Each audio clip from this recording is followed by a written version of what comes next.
Welcome back, people. It is episode 42 of season 5 of the Taxi Squad podcast. We got a fair amount to get into today. Before we do, please like, follow, and share it with a friend.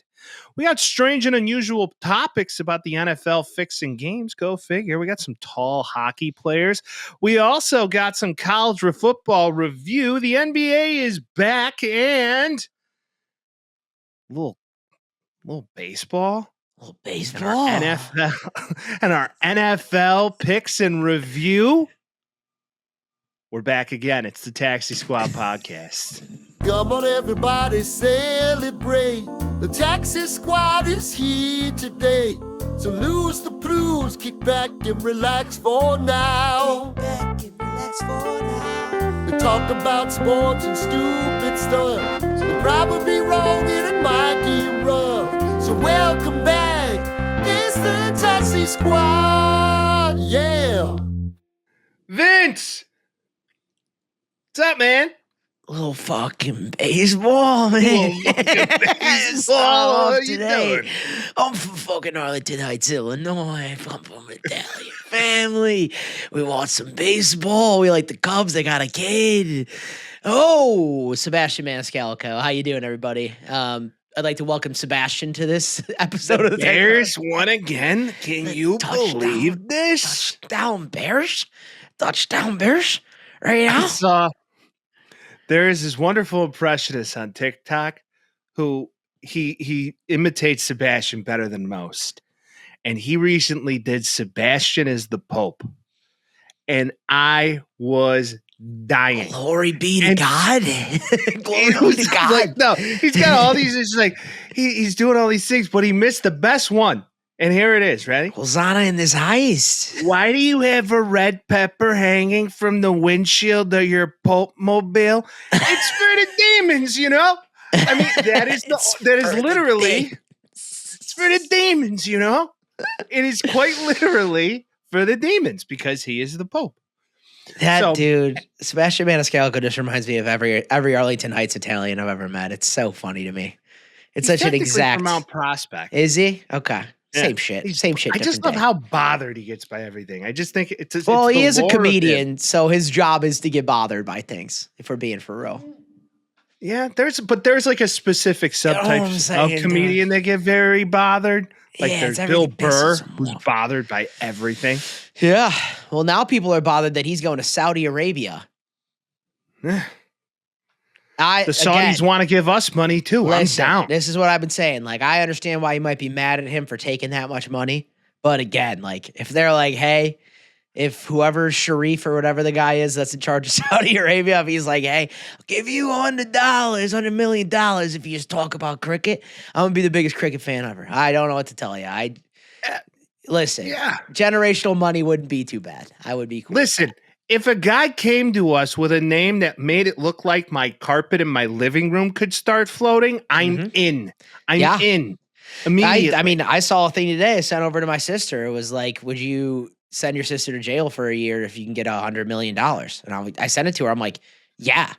And she's like, yeah. I was like, I'll split it with you 50-50. I'll get our whole living situation figured out in that year. And then you just come and you live lap of luxury after a year in jail. And she's totally cool with it. Yeah, you put her in therapy, get her through the trauma, that could be potentially, Yeah. But even if she knows it's 365 clock. So if she ever has to think about it again, she's like, only 4 more months, only 3 more. Like, listen, I'm not the one doing it. So, like, shout out to her, kudos to her. But, like, she knows what's coming on the other end. A little grease came out there. 1, 2, little two tree. I mean, she can count down the months, Mike. $1 million. All right, get out of here. For a couple mil? I mean, come on. 1, 2 tree mil, call it a day. Yeah, but, yeah, I'd sell out. I want to keep that clear. All right. The Bears go to the 2027 Super Bowl. Okay. If someone comes to you and say, Vince, you have to go to true, like, maximum security, pounded in the ass prison for a year. And the Bears go to the Super Bowl?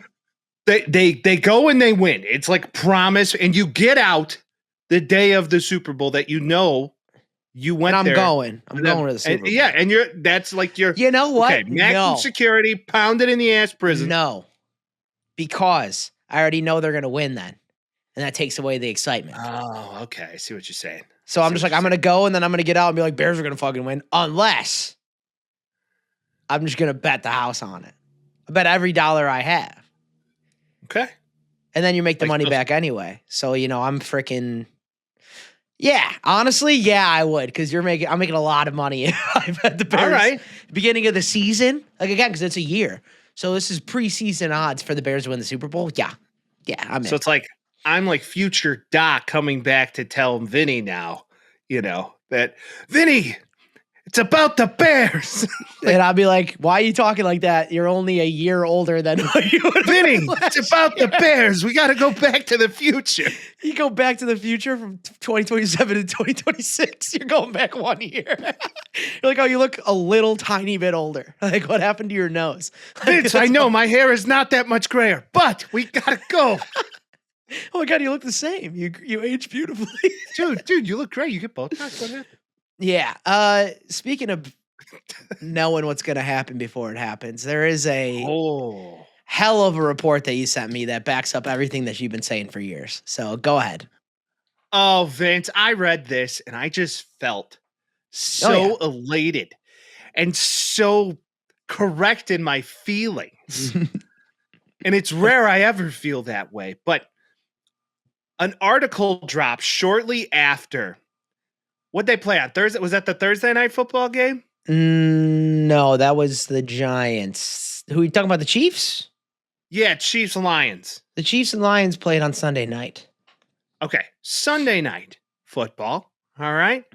As we all know, the Chiefs, of course, beat the Lions. There were some booty plays, last-minute calls that brought back touchdowns for the Lions, which we will talk about more so as we get into football talk later in the show.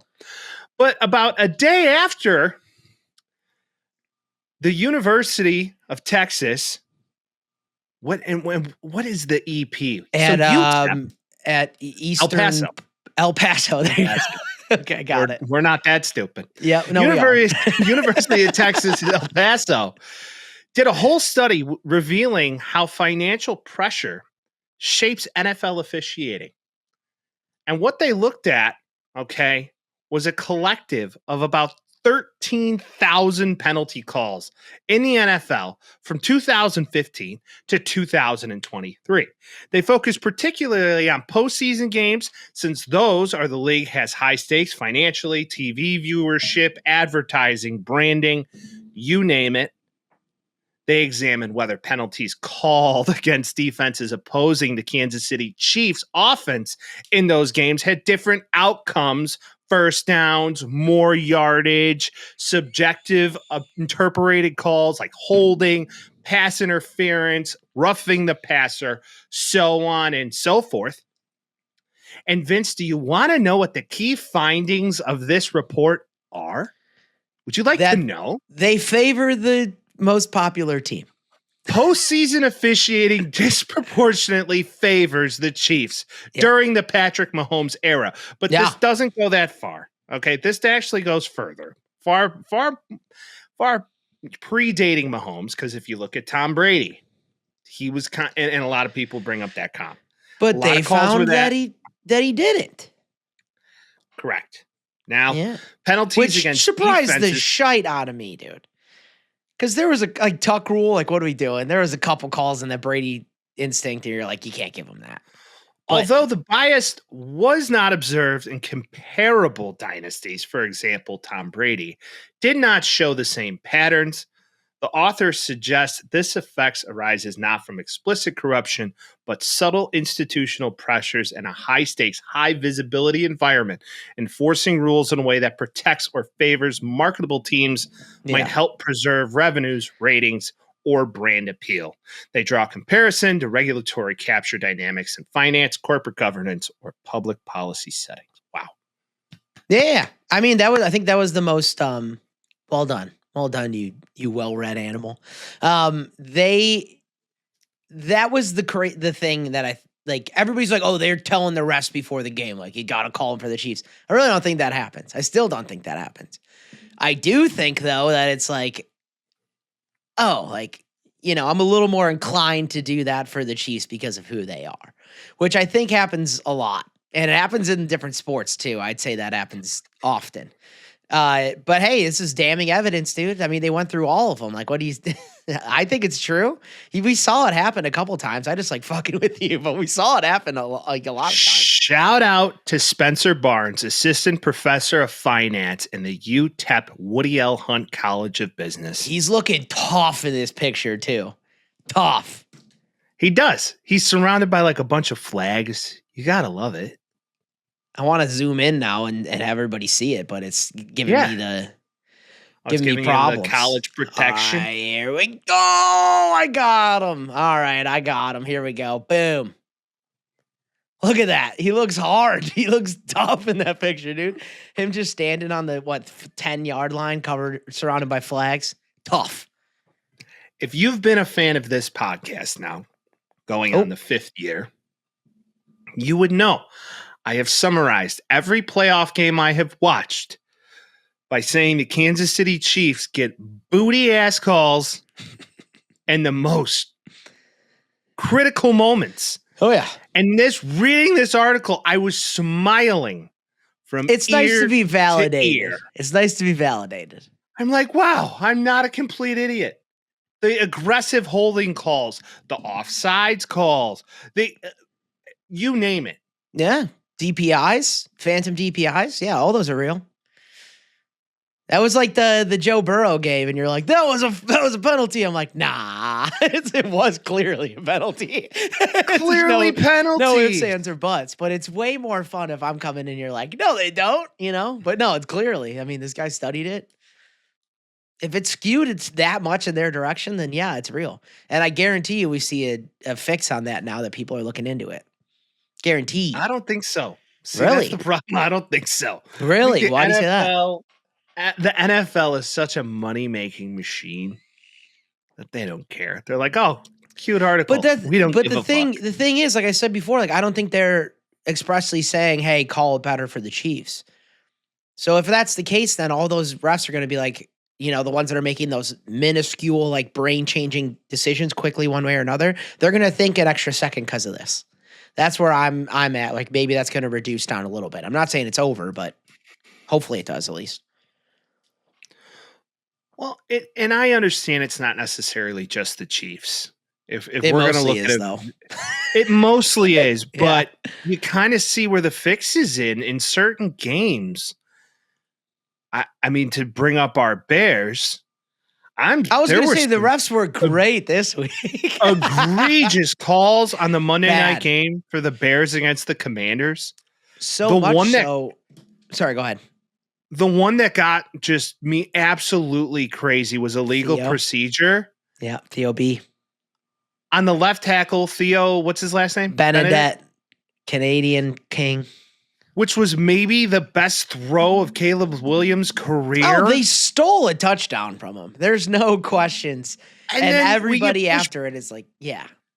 we get pushed back 5 yards on an egregious, like something that should have been a no call. And when then they call the referee guy in and he's like, yeah, I guess I kind of see it. You're like, oh no. Oh no. And then you got fucking Troy Aikman out here Yeah. just talking Oh. shit. We're going to have a diatribe on that. Let's just let that come when it comes. All right. I just love this article so much. I was like, Vince, here we go. Strange and unusual. I'm validated. Yes. So maybe I'm not so strange. And I know I'm not that usual. I'm more unusual. Before you're like, Hey, yo, what the fuck? and now that it's all confirmed, we're like, hey, good on you. Well done. Thank you so much to University Assistant. Of Tennessee at East Point, UTEP. There it is. University of Tennessee, East Point, a.k.a. University of Texas, El Paso. Spencer Barnes. Now going from Brilliant. some weird and strange news to maybe a weird and strange person in the sport that he's in, I have something to tell you right now, Mike. There's a guy named Alexander Karmanov, somewhere in the Russian territory of the world. He is committed to go to Penn State to play hockey. He's a defenseman, and he has 7 feet 1 inches and 280 pounds. So on skates, that makes him like 7'4", 7 or something like that. It gives you like at least 3-4 inches. Okay, let's see what the ChatGPT tells us. How many inches? He took a picture next to Zdeno Chara and made him look small. And Chara's the biggest hockey player. Zdeno Chara, Boston Bruins legendary defenseman, was like monster. Who ran the Chicago Marathon this weekend? Random fact of the day. Really? Yeah. Why didn't you run the Boston one? I don't know. I mean, a lot of nefarious things happened many moons ago at that one, but not facts. Correct. Also, speaking of nefarious things happening, did you know that the Jacksons got back together on September 7th, 2001? Like, no. Yeah, like 4 days before 9/11. No one talks about it because something else happened after that. But anyway, this guy going to Penn State, he is looked to be, 4 inches? No. We're way off. It has to be at least a couple inches. In the NHL, ice skates typically add about 1 to 1.5 inches to a player's height. Oh, Blade and holder, the plastic chassis adds around 1 inch on average. Padding, insole lifts inside the boot could add another, quarter to half an inch. The way I understand inches, model. Mike, those things are at least 6 inches. If they're how I see how inches work in my life. Absolutely. Dude, that's a lot, dude. It's totally a lot. I've been told it's perfectly enough. I've been told it's nice, okay? So it's fine. Yeah. So it's a lot. It's a lot. Boyfriend skates, some people would say. It's not random hookup skates. Either way, though, this guy is going to be a monster. And my second thought on it was, why did he pick hockey? Especially at this height now, it's like, dude, there's no way he's going to be able to prolong a hockey career for a long time at that height. It's Shaq playing hockey. Well, he's from Russia. This is what they do. Yeah, but we have Russian basketball players. We have Serbian basketball players. The Serbs are really good at basketball. Right, they're all in the same general. The Serbs are like, but Serbia is semi-coastal, so I don't know. I'm just saying. But he's from Moldova, so he's right outside of Russia. But yeah, this guy has a chance to be a unicorn of sorts, the Wembanyama of the NHL, if you will. Yeah. Okay. The more you know. The more you know is very true. So if we look at Belgrade, Croatia, Serbia kind of sits right in the middle. Okay. Are we doing map talk right now? Albania's right below it. When's the last time you looked at a map, cuz? Albania? You looking at a fucking Albania right now? This fucking guy, I swear to God. Well, yeah, Vince, ice skates are crazy. And, definitely. And that's that. Wow, that's amazing information there. Definitely crazy, man. Clip that. Definitely ice crazy that he's just tall. Ice skates are crazy, man. Clip that. They are. You put me in a pair of ice skates, I look like a newborn baby. So that's how that works here. Now I look like a calf, like on ice. I don't. Is this guy gonna be good? Is he gonna be bad? Who knows? Is your team gonna win the freaking Super Bowl? Are you gonna freaking call about how mad you are about the Cubs? Who knows? But you know what you can do is you can use our personal hotline as like a therapy with yourself situation, and then hear us rope India later in the week. What happens here is you call us, you leave a voicemail, we listen to it, and we give you our information. We give you what we think about it, if you're dumb, if you're smart, if it's a good bet, if it's a bad bet. All of that is possible if you call 312-725-2107. Give us a ring. Ask us questions. Give us opinions. Tell us we're stupid. I want to hear it all. Want to hear it all, babe. So, Vince, before we do anything else, this is your time to shine. We are approaching the time of year where Vince shines the brightest, which is known as also the NBA season. So before we get into anything else, Vince, tell me what's up. I think it's relative like brightest because I'm definitely better at like football. But I think the discrepancy between you and I is a lot further with the NBA. Oh, yeah. I think that's where it's at. The National Basketball Association is back next week, my friends. And that's what's up. And we're getting a lot of preseason action. I would be lying if I said I didn't watch the Bulls and the Nuggets last night for a good 45 minutes. And it feels good to watch the hardwood. It didn't really matter what was going on it, but it feels good to hear the ball bouncing, driving the lane. You got a bunch of youngins trying to make the team. And my highlight, I have a couple highlights here. Number one, Cooper Flagg looks fucking good. Again, it's the preseason. Yeah, there was no fixing on that one either. Yeah, that's a whole thing. But he looks good. He looks, I think, when Kyrie comes back and they're all in full motion, they're going. Second thing I want to talk about is thicks become skinny. Have you been seeing this? All the thicks are becoming skinny now. Zion Williamson is shredded. Yeah, dude, it's all these semi-glutides. GLP-1. I think he's GLP-1 Yeah. The Manjaro and the Ozempic. All these guys are taking tight. He looks tight now, dude. Mm-hmm. He's in mid-season form right now, and if that could keep up, we could be seeing a brand new Zion Williamson that we haven't seen in New Orleans the last couple of years. And other guy, if you're going to go with two tubs in the NBA, and we're not counting James Harden in this category, Luka Doncic also looking tight. He's looking tight, dude. He might be going full MVP this year because that kid is tight, dude. How tight is he? He's tight, dude. He's looking tight. He is. He really is. All right. The muscles are poking. And then finally, my last point is a homer pick, but everybody's starting to think that Matas Buzelis is good at basketball. Yeah, dude. Hey, we said that, dude.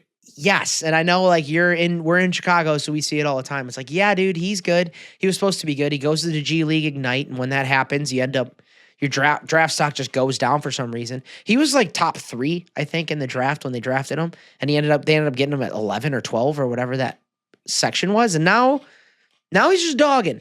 And I would love to see him put together a good season and give us something to cheer for. So him and Kobe White have a blast. Get rid of Vucevic. That's my NBA preview. Yeah, Vucevic, we hated that from day one. But, Bulls are going to bull, similar to how most sports teams are going to be from Chicago are going to do. Here's a point, and this is why I even more so believe in him, because we're never going to get to the point where we are 1, 2, 3 in the draft. And everybody that we draft seemingly sucks. Even if we are 1, 2, 3, we pick Pat Williams and he sucks butts. We draft later, outside of the top 10. We get this guy and he seems to be all that we expected him to be.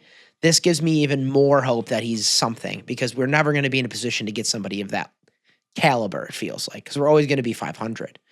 So now even more so, I'm like, please be good. Please be good, dude. Might need to see if you can make a trade for something, but the problem is you just don't have a lot of capital to do. I don't want to trade to compete, though. I'd rather just trade and get shitty little picks and see what happens. That's kind of where I'm at. Well, and the fact that they've kept this front office intact as long as they have is a joke. So remember, though, the Eastern Conference is wide open without Jason Tatum. The Celtics are half of the team that they were. This might be exciting on both ends of the spectrum this year. So at the very least, Cavs, Knicks, this is your time. Speaking about ends of the spectrum, Vince, did you see the Cubs not make it to the ALCS? They would have made the NLCS, Mike. And yeah, that was an unbelievable segue for all of our Cubs friends in the audience today. Yeah, they didn't make it. It was so cute to see how long I was watching that game. It just ran out of steam. They really did. And my biggest takeaway from it, and I think this is like a epidemic across the entire MLB, is that everybody wants to tie the game up with one swing. And at some point, we're going to have to go the other way and start hitting the ball in the field and getting guys on base. Because you see, I talked about this with one of the guys I was with too this weekend, and he was like, yeah, like PCA should be Trey Turner. I was like, I know. Like, he has pop, but it's sneaky. He's not a home run hitter. He's fast. He's a good fielder, and he can get on base, and he'll hit some home runs every now and then. That's what he should be. And then the whole time I'm watching this, I'm like, what do we like, guys? It's a 3-run game or a 2-run game. You're not tying it up on a homer. Get on base. Simple shit like that, where it just feels like everybody's trying to, home run hero, end the game on a splash, all that stuff, and it just wasn't happening for them. They just died out. There's this thing called manufacturing runs. Yeah. Which the best teams in history who have won World Series usually have a combination of manufacturing runs and stopping him from coming in on the other end. Timely hitting, just in general. And these are all very obvious things. I'm fully aware. And just elite starting and middle and closing bullpens. Yeah. So there are some commonalities here that the Cubs just so happen to overlook at many points of their offseason, at many points of their trade deadline. I will say they overperformed. Bolstered. They overperformed this year. They weren't supposed to get there. A lot of people had them pegged to win the division. You had them not making the playoffs. Well, I was close, but I digress. Not really. They went 2 rounds to the last game of the second round, dude.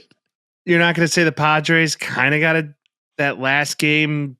I mean, they almost fought the officiating squad. That's the first time that's almost happened. Sure, yes, but it's not like, 1 or 2 of those things happen and it completely opens it up. Like, that's the thing. It's all relative.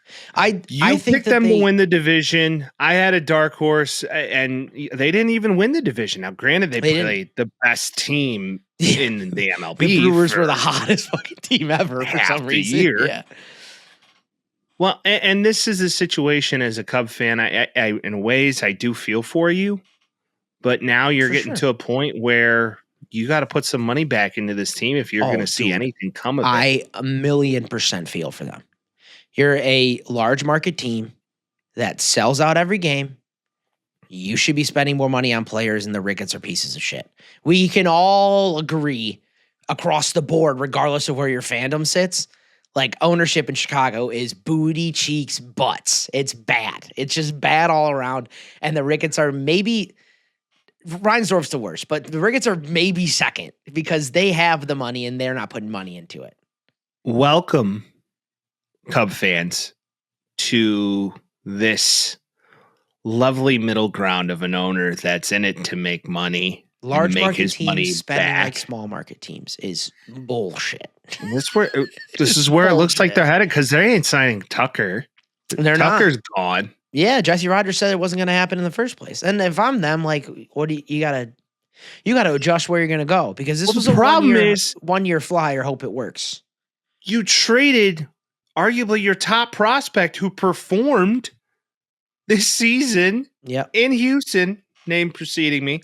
But you had the guy to build it around, and he probably, who knows at this stage of the game. I think they wanted vets. I'm not actively against bringing in vets to have young, like PCA's young, Michael Bush is young. Like I'm not anti that. I will say that. And Seiya Suzuki had a crazy year. Like good for him. Where are you as a team? That's the question. Were you going to make it past this with Michael Tucker or Kyle Tucker? What's his name? No shot. No shot. You were. I'm thinking of Michael Bush. Yeah. Michael Bush dogged for them. A surprise probably of the season. Yep. Guy, you weren't penning to be what he was. He thought he was going to be decent, but he was much better. Yeah. So, in my eyes, if you're the Cubs, you got to go full in on whatever this pitching situation is going to be. And you need to bolster this bullpen, and you need somebody who can shut the door. But they don't keep what worked and fix what didn't. That's what you got to do. But I don't think they're gonna. Now, on the other end, and like we're gonna get to the ones that are going on right now. But I stayed up and watched the entirety of the last Mariners and Tigers game, and that was. I haven't felt that way about baseball in a long time. Where I was watching that, I'm like, this game is just fucking awesome. Like, you're just getting everything. They went, and you could tell, like, Mariners fans, they had, 17 innings in the early 2000s or something like that. So they've been through it before, and you could tell some of them were like, this is happening again. How the hell is this happening again?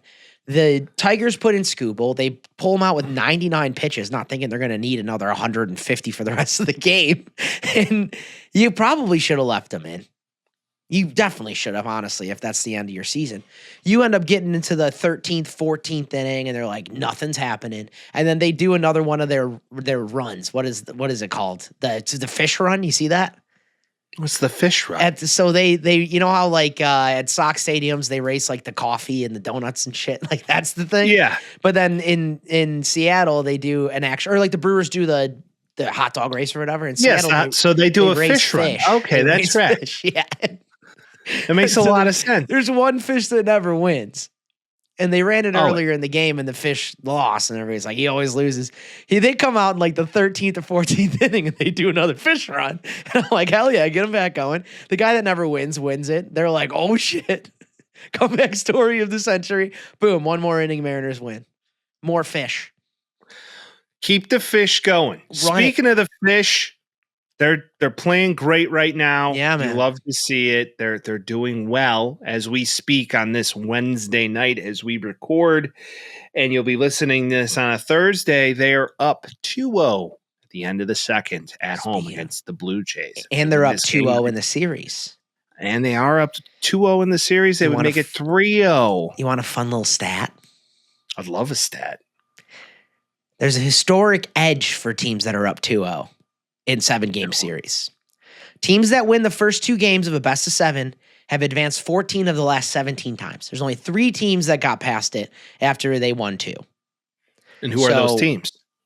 I don't even know. I'm just reading this off the stat sheet I have. I didn't even look it up. But the Dodgers and the Mariners are now in a situation where it's like, odds are in your favor. Better make it happen. This Blue Jays fall from grace. They made the Yankees look like dog water. Fall from grace is tough because it is the CS. Like, this can happen all the time, you know? And the Mariners are fucking good. This is another thing, dude. As I was watching them, I'm like, I knew they were good. And I knew they had a good pitching staff. Their pitching staff was their bread and butter. They bring some guys in. And then I'm watching Jack Flaherty in the 12th inning go through their order. And I'm like, front to back. Maybe second base is the only time you have a little bit of an issue as the Mariners. Every single person on that team could have ended the game right away. They bring in Geno Suarez. They bring in Naylor from the D-backs. That made a huge difference for them. And I understand they gave up a couple 2-tree prospects, but that truly has made a big difference for them in all series. Strike while the iron's hot, man. They got hot at the right time and won that division, which we've been saying all year they needed to do. And this is something that, in my eyes, I look at this team and think they have real potential. And Cal Raleigh's just been foot on the gas the whole way. If they win, how many World Series appearances for them? Exactamundo. They're trying to do something they've never done.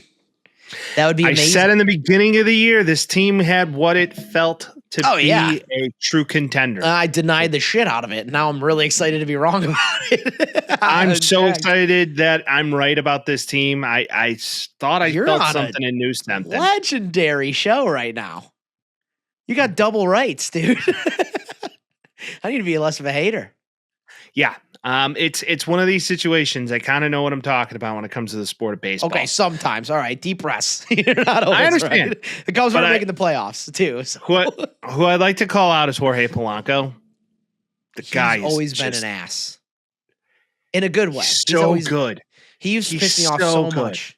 He was like one of those, you know, there's tier guys where you're like, this guy's very good and everybody knows about him. And then there's guys on teams where you're like, this guy's really good and no one talks about him. He's, to me, the type of guy that if your team's about to go on a run, you want him on your team. Dude, when he was on the Twins, I was like, this guy's fucking annoying. He ate the White Sox alive. He always makes a play. He always hits the ball. You're like, and now he's on a team where you have a lot of flashy guys, and then he comes up, he's like, how about 3 home runs this series? You cool with that? Sure. Like, why? From you? Yeah, please.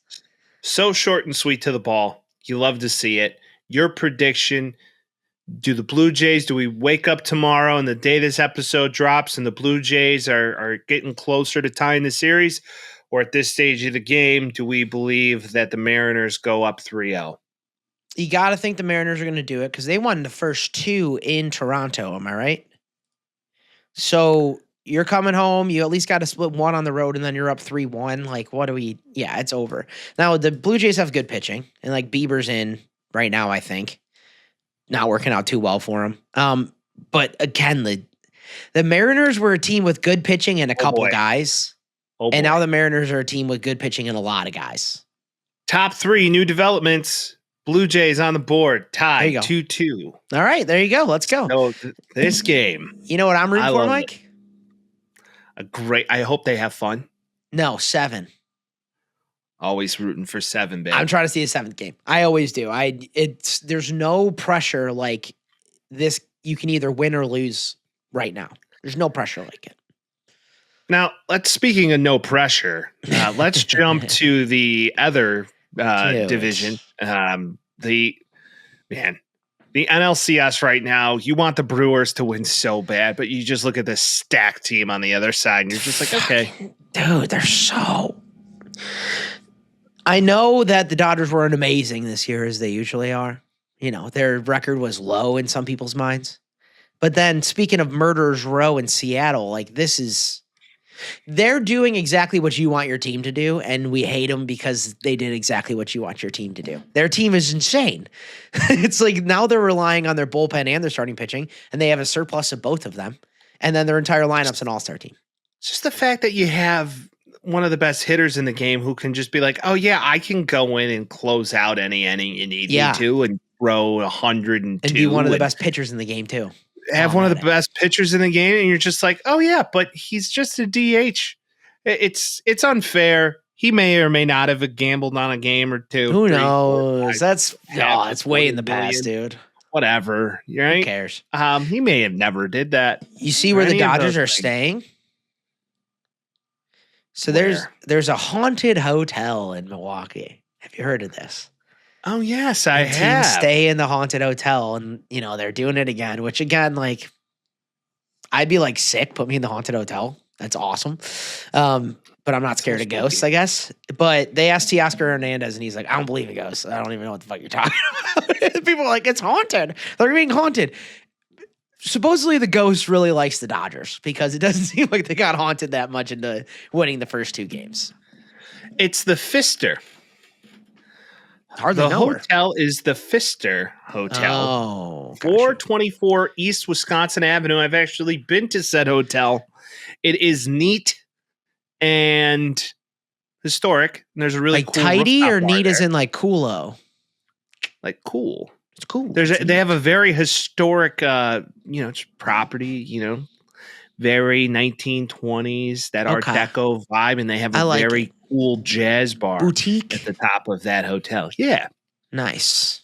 I'm a fan. So you hope the Brewers can get out of this whole just scoring 1-run thing because the pitching has just been lights out for them. So yeah, their gas is getting low on the offensive side, and I think that has something to do with how much they were fighting in that last. I mean, we're seeing one team that had to fight really hard to win the last series, and another team that went through it easily. And that's happening in inverse ways in both of these. It's like the Dodgers got through easily, and now they're beating the shit out of the Brewers. And the Mariners had to get through difficultly or difficult. What would the word be? Difficultly? Very difficult? Very difficult. They had a very difficult time. And it seems like they're just continuing that. What just like chaps me about this team, Vince, is more what chaps you up, Mike? When Teoscar Hernandez comes to bat, you're just like, oh, it's just like another guy. And then he just goes deep on you. And then you look at Max Muncy, and you're like, Max Muncy looks like Herbert Perry. You know who could use Teoscar Hernandez right now? Who? Toronto. Yeah. And he was just there. Yeah, and these are the things these guys get to this team. Freddie Freeman was still a dog before he got to the Dodgers. Yeah, I mean Mookie but it's just greatness inspires greatness. When your 4 lineup to start a series is Shohei, Mookie Betts, Freddie Freeman, and Will Smith, and Will Smith's just like the whatever of all this. But he's also insanely good for years. But that's the neat part of this roster construction, and yep. Yeah, we'll see. The Excited to see Kyle Tucker on that team next year. Yeah, the Brewers play tonight, so we will see if they can get a leg up in the series and make it 2-1. They are on their way to LA. Not looking so promising. So Vince, good luck, bud. If you had to call your World Series ticket, I think we're all feeling the same way. Percentage wise, you're going Dodgers, Mariners. We got a full West Coast full West Coast wedding. I still got the wedding on the mind. Yeah. Who is America rooting for? The Mariners every day. So yeah. They'll be America's team, and that means they're going to get eaten alive by the big bad wolf. That's just the reality of the situation. I believe that if there's one team with the firepower to stick with the Dodgers, it is the Mariners. Well, that's the thing, too. It's just like little guy, never been there before. You want a David versus Goliath situation. It's just keep the bats hot, and you have the hottest bat in the MLB. So keep them hot. Keep them hot. If we're going to talk about David versus Goliath, things that we don't like, I just don't like you this week in college football, Vince. I just have to not like you. Why? Dude, I just have to not like you, man, because I just don't like you this week. I wish we were together to talk mad shit. If you want to just hitch a flight, you could. You want to know? No, first off, no. Hell no, dude. I'm staying home this weekend. It's going to be 76 and beauty this weekend. Why would I go? Is it in SoCal or is it in South Bend? It's not like you're going to the game. I know. I'm just asking. All right. So in case you didn't know, Vince's Golden Domers play my 20th ranked USC Trojans coming off Why'd you leave my ranking out? Yeah, you're 13th. It's fine. Coming off a hot game against Michigan where we were somehow the favorites. And we put a scotch of a spanking on Michigan. Yeah, dude. They looked bad. They just don't have the horses this year. Until they play Ohio State, obviously. But until they play Ohio State, somehow they always find a way to compete with them. Bryce Underwood, the $15 million quarterback, just clearly doesn't have it right now. This team is far off of where they could be. But the real tale of this tape, Mekhi Lemon's going to be a first-round draft pick. I'd like to point that out. He may be the best. A sneaky Heisman pick.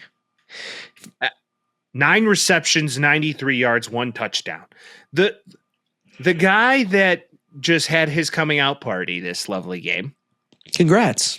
Gentleman by the name of King Miller. Mm-hmm. Go off, King. 158 yards. You literally go off, King. 18 carries, 1 touchdown.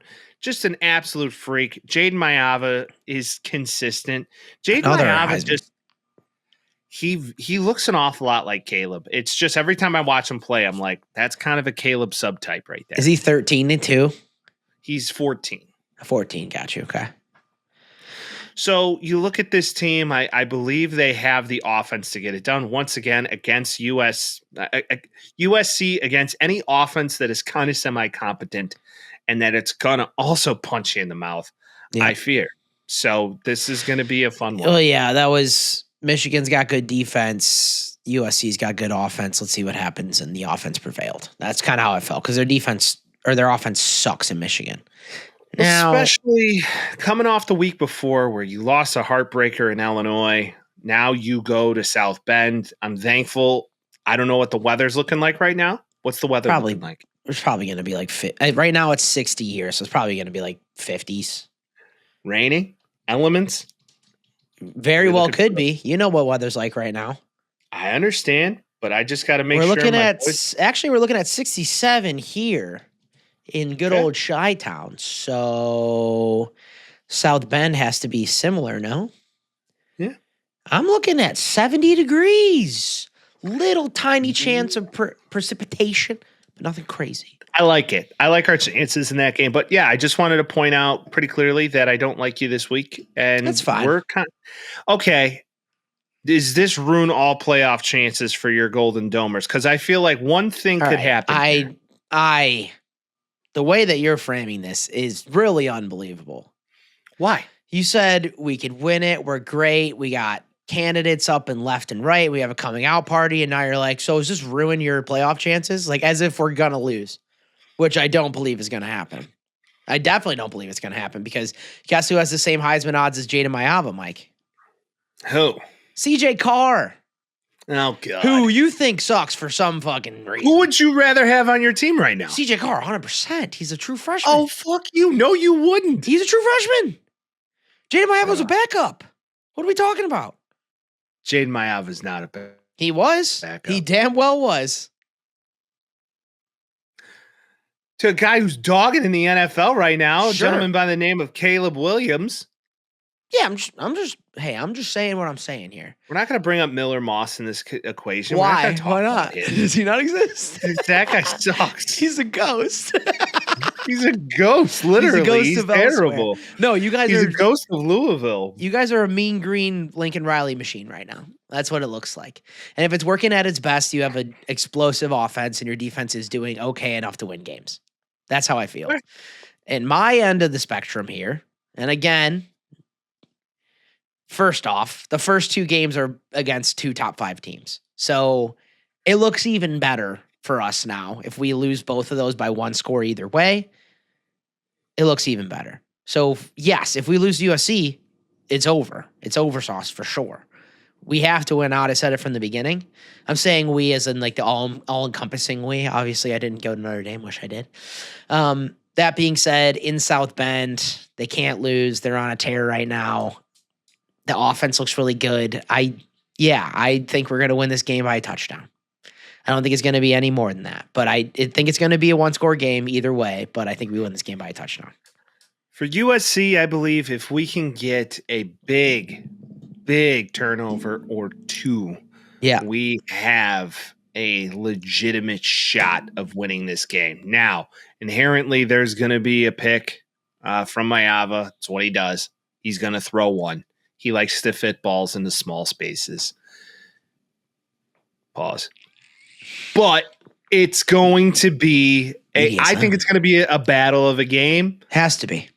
You hope they have fun. And I don't care. They get paid now. Yeah, I know. Shit if they have one. Good transition. Speaking of getting paid, Lane Kiffin had such a wonderful press conference recently. He called out Kirby Smart for being fat, which I think was hysterical. Funny. I love Lane. And they were like, oh, yeah, well, when's the last time you talked to Kirby? He's like, I don't know. He still looks the same. I looked at him. Like, if anything, he gained some weight. And if you know the lore of those two, they both coach for Saban and Bama. 13 coaches in Division I football are all Nick Saban connected. 13 of them. It makes sense. It makes a lot of sense. I know, but it's still just crazy to just know that percentage. They all came from the same place and sprouted out like a plant. It's a tree. It's a tree of growth, tree of life. You look at this and Tree of Saban. Tree of Saban, exactly. And it was funny to hear him talk about this game because I do believe coming up. So this week we have Ole Miss, Georgia. We're not going to talk about Ole Miss last week, Mike. That I I'm getting there. Got, dude. I just love the comments against Georgia. Now, a lot of people have Ole Miss ranked higher right now in their AP polls, which they're sitting at 5, where Georgia's sitting at 9. And after Vince's aggressive pick of saying, hey, Washington State feels like an upset, Washington State drag raced Ole Miss past week, and only lost by a field goal. Impressive. Yeah. They were at home. This looked like they were trying to give the game away. Did you see the student section in this game? They were upset. Well, they weren't even there. They didn't give a shit about Washington. It was classic letdown game. That's all this was screaming at me the whole time. And like Chambliss had a decent game. It was just mostly like they weren't getting up to go play them. They were like, all right, whatever. Like, we'll be fine. And it almost bit them because we see this all the time. And I was watching this. I'm like, no way. No way. And then the last Ole Miss touchdown goes in. I'm like, damn it. Kind of reminds me of one Notre Dame team last year, NIU, that lost to Northern Illinois University and continued to Yeah, We I don't cherry get it. pick here on this podcast. We don't cherry pick on this podcast. I'm just saying. That was all we needed, a motivation to get all the way to the national championship. So Shout out to Rocky Lombardi. You know what I'm saying? It is one of those situations that a lot of these upset games come around. I thought U of I would have had a little bit more of a fighting chance against Ohio State, but Ohio State has a legitimate NFL defense. It was closer than it even looked, though, I would say. As I was watching it, like, they were relatively even until the game got down to the wire, which is when you want to be good. Like, obviously, Ohio State's way better than them, but I was thinking about it because Indiana boat raced Illinois. Straight up destroyed them. It was like 63-15 or 17 or something like that. Ohio State goes and plays in Illinois, and they didn't even double them up. Tale of multiple weeks. I know, but even so, it's like, hey, man, last year Indiana felt like frauds, and they kind of were pulled out to be frauds. This year, I don't know if they're frauds anymore, man. They look fucking good. Well, and to kind of lean into that, Indiana goes into Oregon and beats Oregon by 10. Yeah, dude. And now you look at this team and you're like, are they contenders? I think they are. I think it's impossible to say they're not. In what world, if I looked at you when we started this podcast and say, hey, Vince, in 4.5 years from now, in the 2025 college football season, the Indiana Hoosiers are going to be 6-0. Yeah, I'd admit you into a rehab center. I'm like, you're doing crack. I don't know what's going on right now. So, and now somehow Fernando Mendoza is working his way up draft boards. Yep. Who was just a guy who was a transfer from a small school. The Cignetti way clearly works. Kurt Cignetti I love the confidence of that man. Yeah, until he gets bit in the ass. Remember what happened last year? Again, not to keep bringing up my boys, but remember what happened last year? They're like ranked teams. He's like, we bring ranked teams in here and we destroy them. And then Notre Dame beat them by 3 touchdowns. So it's like, all right, that was the famous Alabama Jones game. Yeah. Well, yeah, exactly. It's the same thing all the time. It's the same thing with the Baker stuff too, where it's like, if you're confident in losing, then you're an asshole. If you're confident in winning, then you're a spark plug. So keep winning. You can do that all day, man. Well, the Ducks now are ranked 8th. This definitely doesn't knock them out of playoff contention. Dante Moore did not have his best game. Well, no, if Indiana's as good as we think they are, then that's not a bad loss.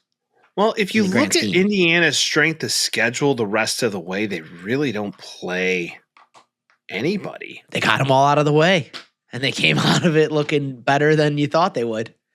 Maybe Penn State now that they have no coach, and in case you're just hearing about this, Penn James State Franklin or Wisconsin, they're the same right now.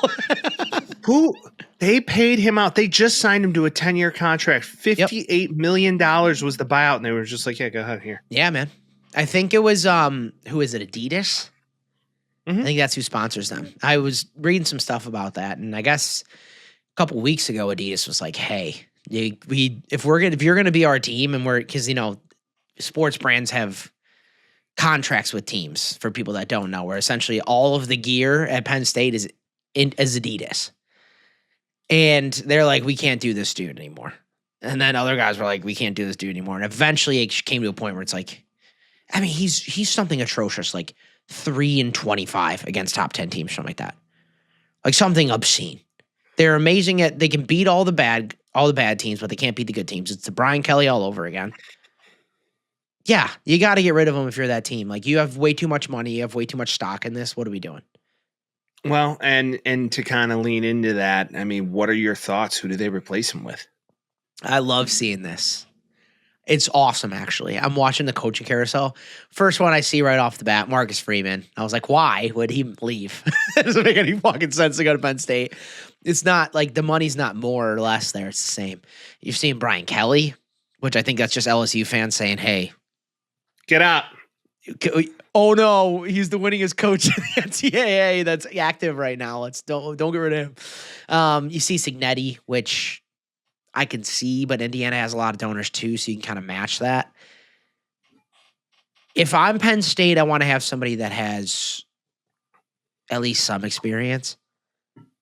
You know, like, do you go with the young gun? Do you go with the guy that's already on the staff? Like, I kind of think you got to clear house.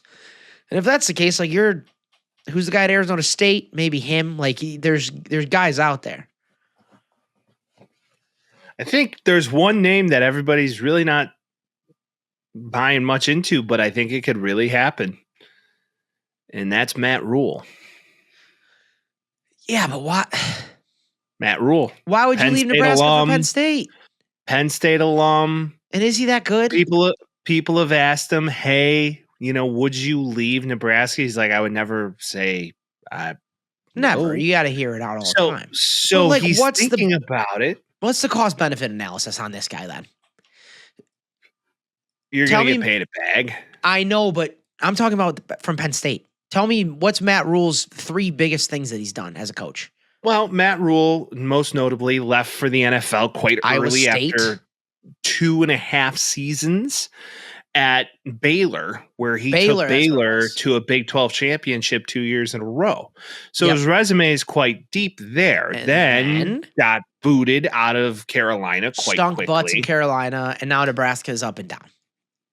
Nebraska's up and down. He's trying to fix a program who is most notably average at best. But then again, if you look at their season as of right now, they look good. Their 1 loss is against Michigan. Yeah. Who are they? Are they even good? Who knows? If I'm Penn State, I'm just like, they are top 10 job in college.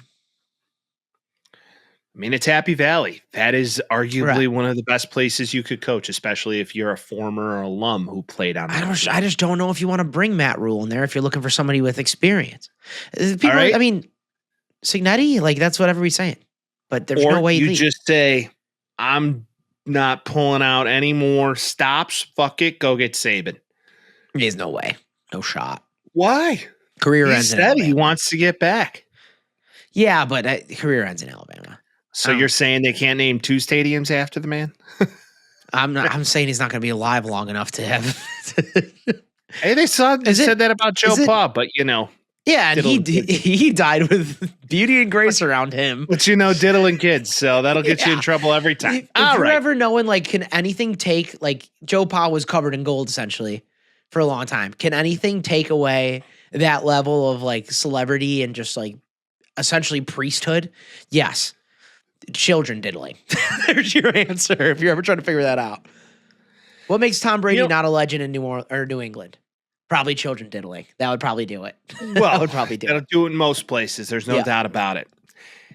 What's something that I can't seem to comprehend is Voss. If the OU boomer sooner, not so soonering are either good enough to be ranked 4 in the nation right now, or a Texas Longhorns team ranked 21 with a quarterback that might be good, that may not be good, that go into the Red River rivalry game at Texas State Fair. And they do is what I'd like to call it. John Mateer, 3 interceptions. A lot of people say he shouldn't have came back as a broken thumb. I give the guy credit. He played as best as he could and wasn't enough. Is that a detriment to the team? That's always the argument. Is the backup better than a broken up John Mateer? And that is a very good question, because then Arch Manning comes out, gets his redemption game. He wasn't 21 to anyway. 20. It was, he still looks average. It was. Speaking of NFL defenses, the Longhorns almost have one too, dude. Do not forget, they were ranked 1 more than anything based on their defense at the beginning of this year. And it seems like they're kind of clicking a little bit. Their offense wasn't amazing. They just did what they had to. I understand the position. I'm to a point with this team right now. You look at OU's calendar the rest of the year.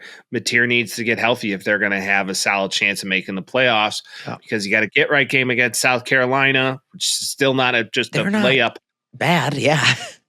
Well, then your strength of schedule going into the last half of the year is a complete gauntlet. So let's discuss it. Welcome to the SEC. Ole Miss, Tennessee, Alabama, Missouri, LSU. Yeah, fuck that. That's insane. Regardless of how good those teams are at the end, and like some of those teams are really good, but even so, it's like, what do you expect to do in that scenario? I want a Boomer Sooner real hard. I just really can't buy into the Boomerang right now. Yeah, I was on the seesaw of Boomerin and Soonerin, and there was a well-fed man on the other side, and he said, "Nah, I'm all good." And then a toddler got on. And that guy sunk right back to earth. I was ready to Boomer Sooner all over this place, and it's over now. Yeah, it's I got true. boomer balls, if you will. You know, I got boomer balls, if you will. Yeah. Well, Vince, we discussed a fair amount of the picks this week coming up. Should be a fun one. Yeah. We have a number 10 ranked LSU playing Vandy at home. Your thoughts on this? I think if Vandy can pull this out, this puts Diego Pavia second in Heisman. This smells like a crying Brian game. This smells like a crying Brian game. He beats teams he's supposed to and loses teams that, or he beats teams that are horrible and loses to teams that are close to him. So this feels absolutely in order for him to lose this game. I'm 100% with you. Does Georgia play like shit again at home? No, because I think Ole Miss, or I don't think they play like shit. I just think it's going to be a good game. I think Ole Miss is like reality check. That almost fucked us. Right. And also I think Lane's kind of geared up for that Florida job. So you better have a good year here. Maybe you get hired by Florida. I don't think Lane's going anywhere, but that's my opinion. Florida gives him a bag. He goes back to Florida. He belongs in Florida, dude. He was the man. FAU head coach. And he was the best when he was there. He was hungover a lot. It was great. He's Florida man. My favorite. Pull up the picture of Lane Kiffin hungover. It's my favorite thing ever. It is great. I remember the day that we talked about it for like an hour. Go out. You just think about what was this guy doing? Because it's not like Lane doesn't party. He checked out the bars around there. He checked out the bars. He was fine. Oh, it's wiped off the internet now. No way. Is it that one? Oh, no. Dang. Yeah, no, I don't have it anywhere. I'll find it later. We'll get back to it. Tennessee, Alabama. Yeah. At Bama. Ooh. Sounds like an over. This is Bama good. Welcome to Is Bama good again. Because Bama just barely beat Mizzou at Mizzou on Saturday. But Mizzou's a good team. Yeah. This feels like Tennessee's going to win this game. One. And this feels like it's going to put Alabama right where I think they are, which is like 14th, 13th, 12th, somewhere around there. That's where I think Alabama belongs. Battle of Utah. We got Utah and BYU. I haven't watched a lick of BYU this year, and they're good. They're pretty good. Yeah, the quarterback was a goofy number. Does he? What do you want? 27. 47.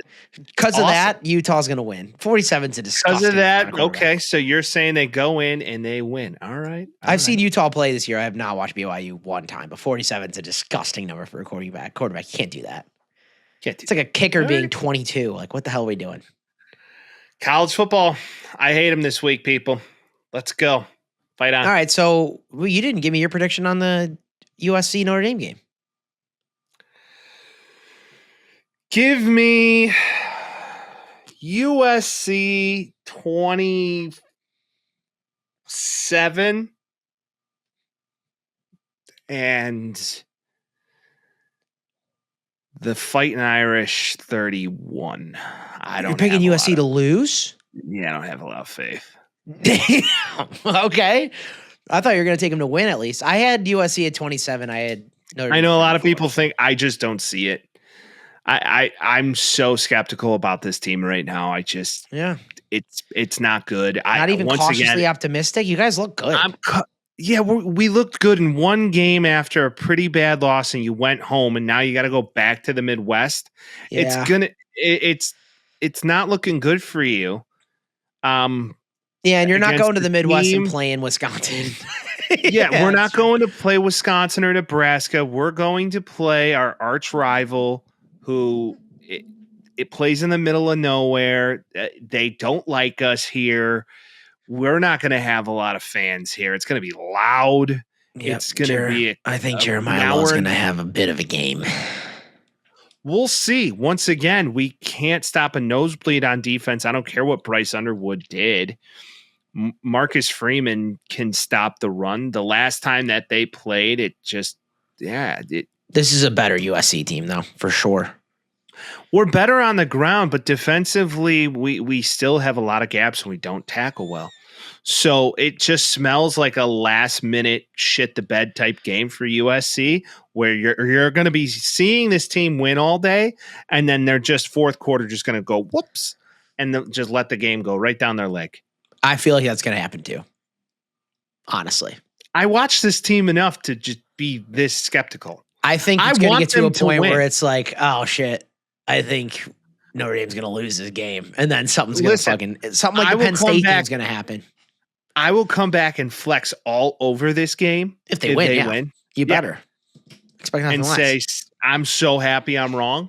But similar to us picking the opposite team of the Bears every week, I'm kind of feeling that mode right now. If I'm trying to will myself into a victory, I'm not going to bet on the game because I feel like I'll give them the Maloik and I'll mush them. We have enough rooting interest to be throwing money on this thing anyway. I have enough investment in this game to be fully balls to the wall in it. The thing I fight on. I wish is that we didn't agree on every single team besides this, because it is fun having some inter podcast battles. Other than that, we are completely aligned. So, well, there's always a handful of games where you look at it and you just kind of go, okay. Like I do believe that Tennessee may give Bama a run for their money. I agree. All right, upset of the week, and then we'll move on, huh? Give me an upset of the week. This is a tough one. Tough. This is one of those deals you just kind of look at it and you go, I feel like Minnesota at home could beat Nebraska. Because Minnesota has one game a year where they play a Big Ten team and punch them square in the face. And that team is not expecting them to get punched square in the face. And they're like, holy shit, we got punched in the face. Yeah. Okay, so there's one. Another team I could see who's playing really well is Duke. Yep. I could see Duke winning at home. Georgia Tech, yep. Do I want this to happen or do I know this is going to happen? I want Vandy to win. I don't think it's going to happen, but I want Vandy. Yeah. Really. I think they can, but they won't. My big pick this week, and again, like I don't think I'm going to be right, but my big pick this week is Louisville against Miami, second in the nation. Last year, Louisville played the shit out of Miami, and they played the shit out of a couple really good ranked teams. It could be a close game. Game. Do you want to know the difference between last year and this year? Carson Beck. Miller Moss. Sucks ass. Doesn't win in big games. Shits down his leg every time he gets close to winning a game. He is horrible. So Miller Moss is not going to get close to winning this game. What if Louisville wins with Miller Moss and USC loses this week? Miller Moss couldn't close out the University of Virginia, okay? I don't want to hear about it. At home, he couldn't close out Virginia. I'm just saying the team might be decent. I'm just saying. Okay, the Friday night slate's actually a fun one. I will give it that. And then you get to wake up to some LSU Vandy. I think that's fun. We have a fun little day of Saturdays ahead of us moving forward. It's nothing I'm disappointed to watch. So 100%. Agreed, bud. Let's go. Fight on. All right. Well, Vince, I believe we have an air it out. We told somebody to air it out, and I think they believed us. Do we? And as we start to get a coach into the NFL, I saw a air it out. So from what the transcription did say, somebody who needs some betting advice on some futures. Okay. So let's see. Shall we? What you say. Here we go. Let's go. Air it out. So it's the Cheek again. It's calling about my Jags. Yep. Okay. Yeah, so I placed a wager preseason for them to win the Super Bowl. Great. I had plus 7,500 odds on that. Duh. Put $150 down. Gonna win 11,000. Gonna win the Super Bowl, which is inevitable. Okay. And I just want you guys to react to the insane ability of that pick. Enjoy. Thank you. That's our resident Jag off, if you will. That's a resident Jag. Jaguars fan. That's a resident Jag fan, Mr. Cheek. Well, Mr. Cheek, I want to say thank you for calling in. Yes. We appreciate you, buddy. Yes, sir. That's a kind donation. It's a very kind donation of you to pick them to win the Super Bowl. You would be better off picking them to win the AFC South. Yeah, but you're not going to get 7,500 odds on me. You might get 600 odds. Well, that's what, dude, that's my whole thing. It says $150 down, I'm going to win $11,000, which the confidence is astounding to say I'm going to win. But I will say that, you know what? Out of years past, this is probably the best year for it. You know, we're going to see what ChatGPT has to say on this one. Odds of Jaguars winning the AFC South in 2025. Let's see. We're going to pull the web right now. They should win the South. It's never the Colts. Well, right now, the Jags at plus 260. Yeah, they're there. 2-1. There's about a 27% chance they have the opportunity to hit it. Well, yeah, because it's like you're looking at the Texans who are getting a little hotter, and then you got the Colts who are just inferno. And if we look at the Jaguars' strength of schedule, it's kind of up and down. So let's talk about it. You just lose against the Seahawks at home. You go back to London to play the Rams, which are the resident London team. Yeah, which is home. Those guys have been there 3 times already this year, and it's not even. They just stayed there, dude. I wouldn't be surprised if they have separate houses in London at this point. It's not even week 7, and they're there already again.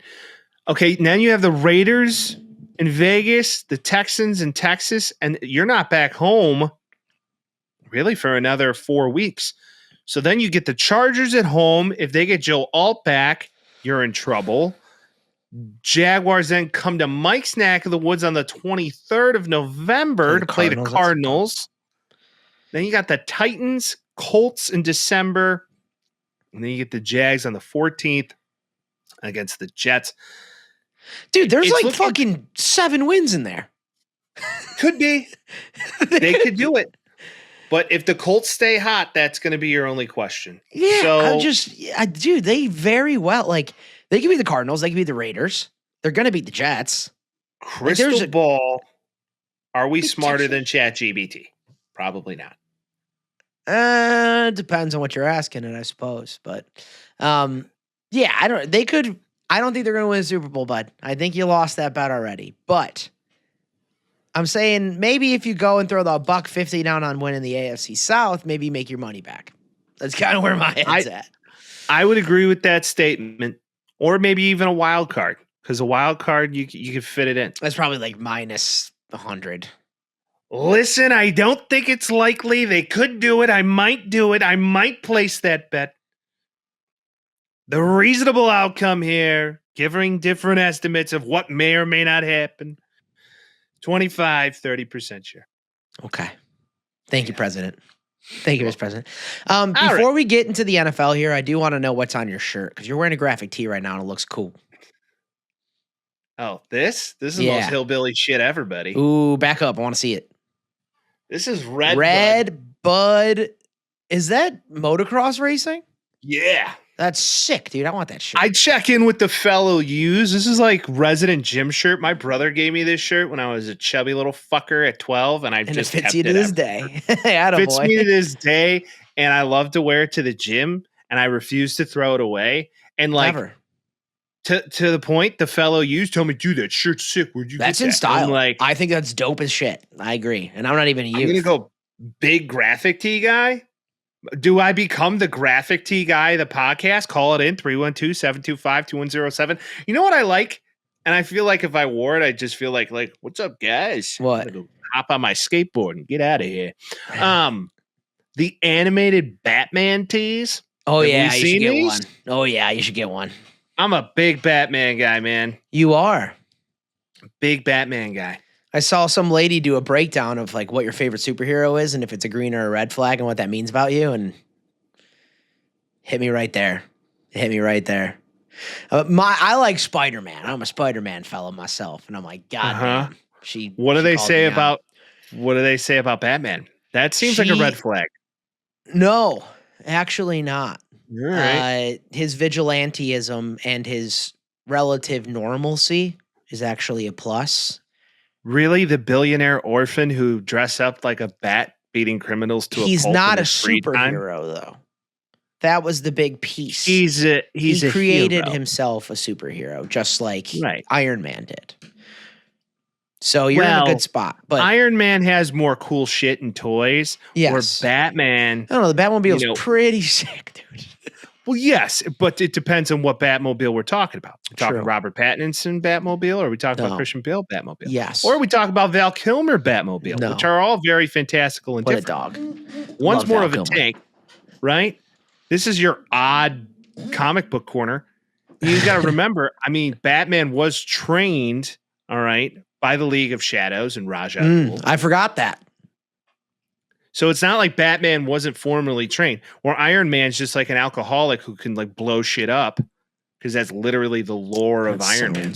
That sounds more Tony fun. Stark is, go back and read the comic books. Tony Stark is in fact a full alleged addict, and he gets clean, and then he comes back and joins the Fantastic. Well, what are they? They casted that right. The Avengers.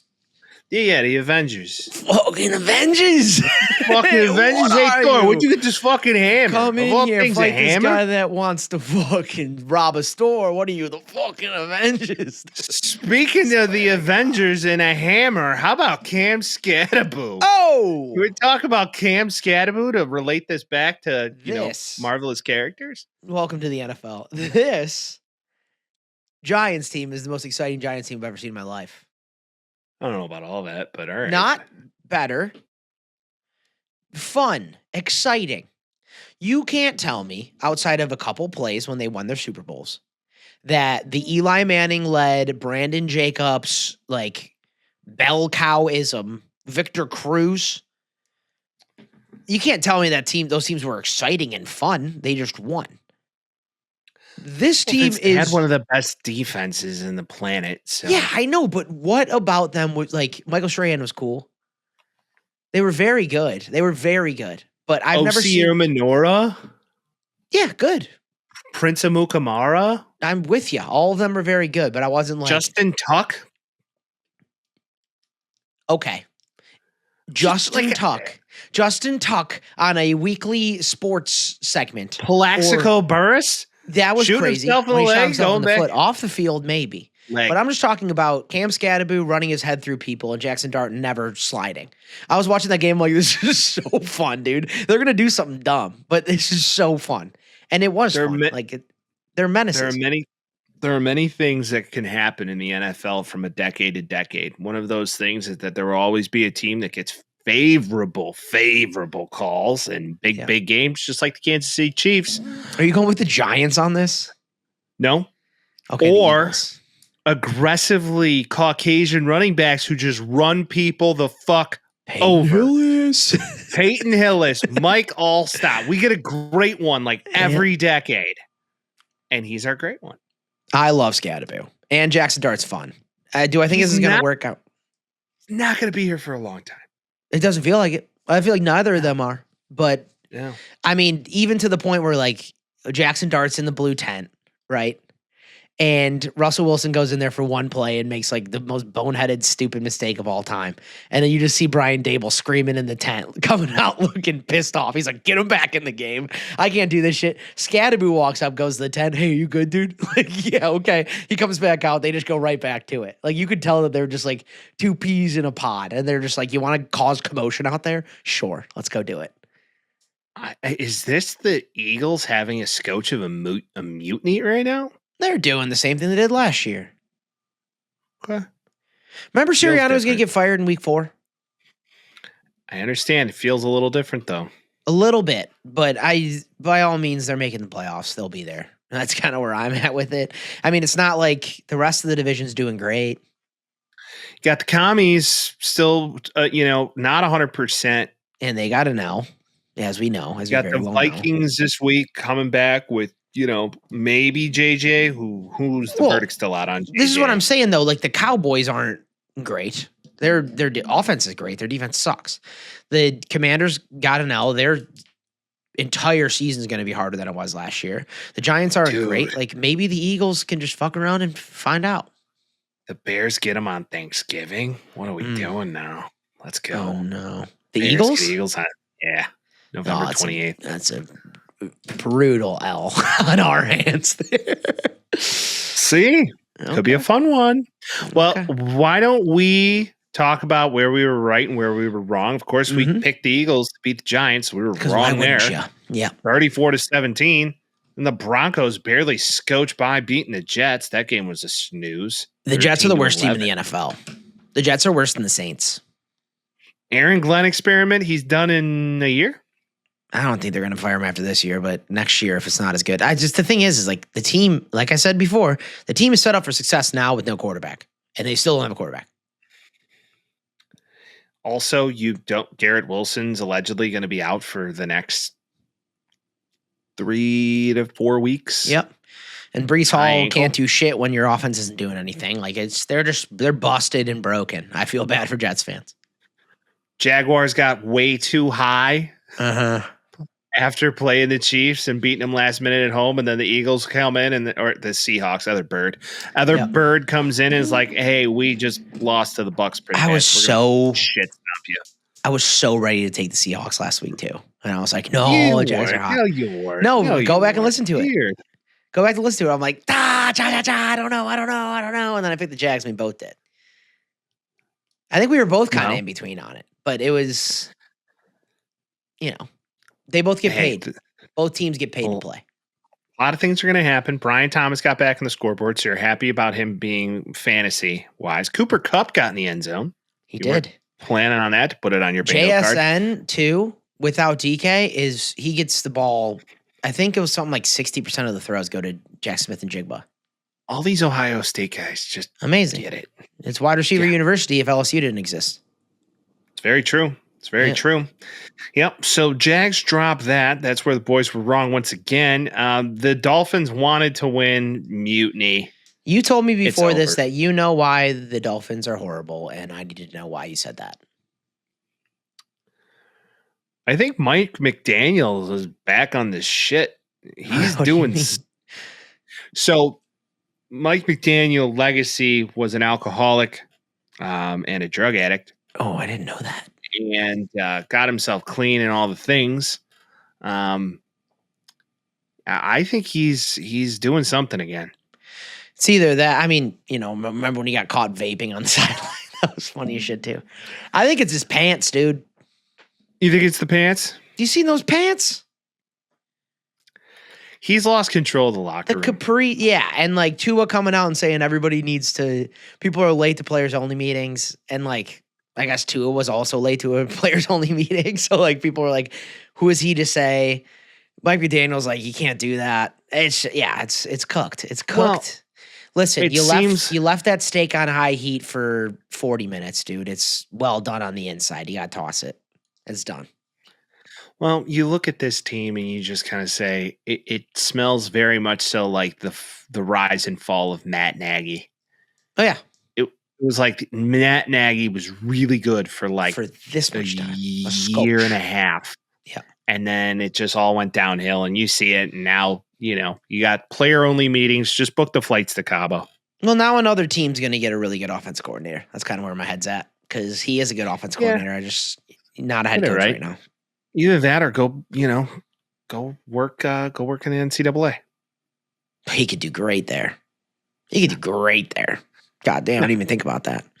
Yeah. Penn State. Go not a head coach. I'm saying a coordinator. I feel like he'd be a great coordinator. Go get yourself right. Penn State head coach Mike McDaniel. Done. Yeah, I don't know. I think he's a little too young for that, but maybe it definitely seems like he lost the team. And Marcus Freeman's young. He's 39. You could do it. Well, there's another NFL candidate. Rams. That was a closer game, but it was wet and sloppy. And it's my only thing with this is why Cooper Rush? Who else you gonna give it to? Snoop Who's Snoop? Huntley. Oh, stop. You might as well. He's a lot more similar to Lamar Jackson than Cooper Rush is. You literally, He's not very similar to Tyler. Dude, Tyler Huntley is not Lamar Jackson, and even in his best Halloween costume. I very well know. I'm talking about player comp. That's like you lose Aaron Judge and you, not even Aaron Judge, you lose Trey Turner and you put, Big Poppy. Like, he's not going to do the same thing. At least put in like freaking Billy Hamilton and hopefully he gets a couple stolen bags. At least run the ball around a little bit. Cooper Rush can't move. He can't move at all. I'm sorry. I don't plug the two in the same light. So no, I wouldn't either. Do you know what I'm saying though? He can move around. He can move around. Cooper Rush can't move around. You're replacing Michael Vick with like freaking John Kitna. Like, what are we doing? Well, as we know, the Ravens can't score points right now, so they lose 17-3. But he's back after the bye, and he's good to go. And Lamar's back after the bye, so there you have it. And we'll see if they can. They need to go on a run. The Colts won out against the Cards. Almost. That was crazy. Is Kyler a good quarterback? Kyler is a good playmaker. Yep. I wouldn't consider him a great quarterback. That's kind of where I'm at. He just seems like he's pretty good. He's okay. If we're gonna call it what it is. And Maserati Marv, okay. Who are you? Where are you at? Maserati Marv is playing more so like an Alfa Romeo than he is a Maserati right now. He's not playing so hot. Some Colts stay hot, and wow, they're still very good. Panthers, where Mike was right. Yeah, good call. Panthers beat the Cowboys 30-17 at home, and Rico Dowdle just continues to prove that whatever over-under he has on his rush yards, just take the over. You see Jerry did a press conference. He's like, we're not afraid of him. Like, we got rid of him for a reason. He just comes in, tears him up. It's unbelievable. Oh. Unbelievable. Hey, are the Panthers good or no? Panthers good? Are they or no? Or are they just not bad? They're not bad. They're getting better. Yeah. I think that's a solid plug. They're not bad, and they're getting better. It's just I can't tell because, like, every week you're like, either the Panthers are horrible or they're not. And then the Cowboys are the same way. They have, third, fourth best offense in the league right now?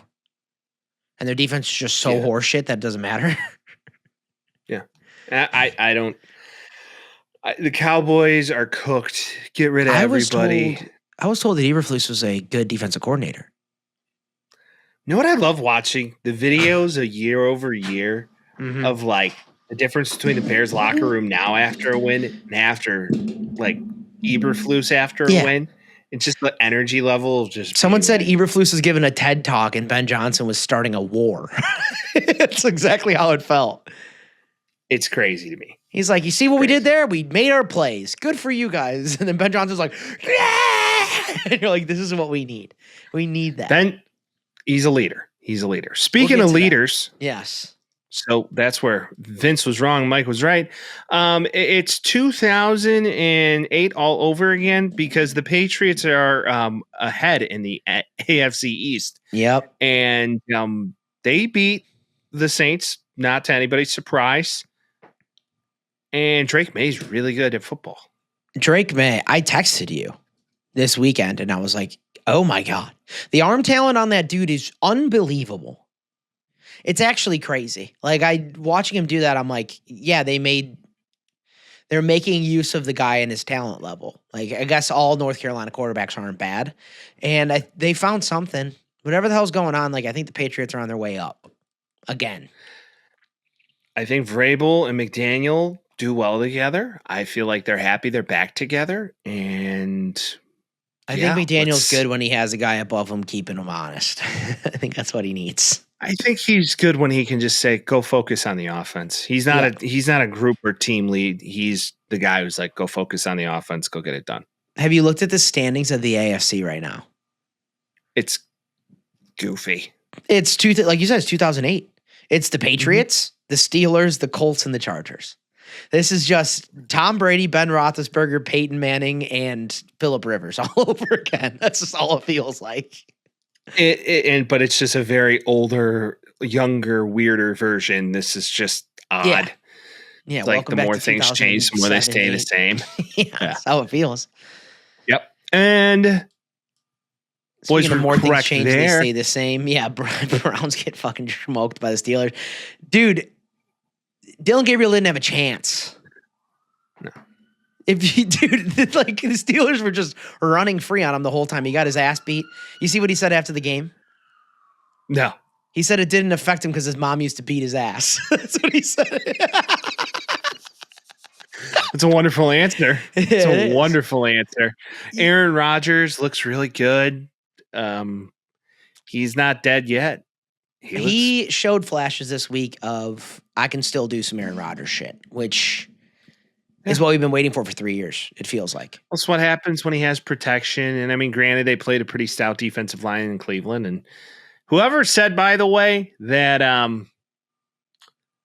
oh God, best defensive end in football. What's his name again? Myles Garrett. Anybody who ever said he really wanted to win, lying. Yeah, you see, He care less about winning. He was all pissed off about not winning. Like, I think he would like to do both, but he also got a shit ton of money. So it's just like, yeah, well, you shouldn't have stayed then if you wanted to go win. You're Sweet, the I can just get like double-digit sacks, and it doesn't matter if we win or lose, and I still get paid. Well, at least they never had a guy at quarterback that would be an MVP candidate right now. That's the thing. So they never had that. True. No, they did. They had Baker Mayfield, and he's leading the league in MVP right now. So okay. Oh, we'll get to him. We'll get to him. Forgive me for forgetting, but I kind of choose to forget that Baker that he was was on even the on the damn team. You forget that he was even there. He was doing all those commercials. It is a reclamation project / wonderful comeback story. Hell yeah, agreed. Like him and Kim Kardashian. So you love it. Let's. They both got bent over. That's for sure. They both also got cum on their backs. Okay. The Raiders beat the Titans, and the Titans head coach got fired too. This is where I was right. This is where we tied up again. You lose to the Raiders in that Geno Smith game, and you get rid of your head coach. That's just how it is. Geno Smith only one INT. He took the under on INTs this week, so I took the under on one INT, and the Raiders win. They needed a win. The Titans they're just bad. Where I thought they could get right, not getting so right.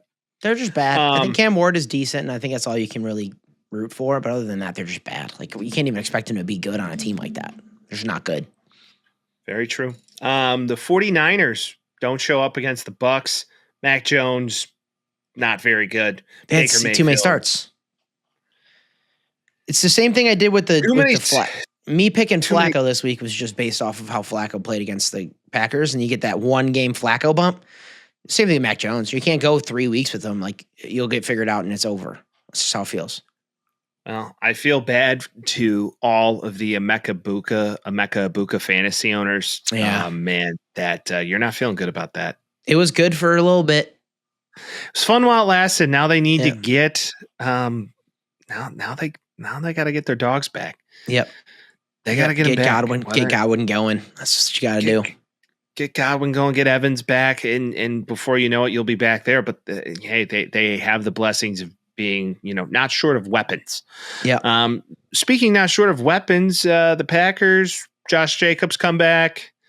Yeah. Matthew Golden seems to be pretty good. Joe Flacco didn't lose you the game, but didn't win you the game. He played exactly how you want Joe Flacco to play. And what are you supposed to do if you put Joe Flacco behind a bunch of toddlers on the offensive line? Like, that's just, he honestly outplayed the way that I thought he would. Like, he threw the ball 45 times and 29 completions.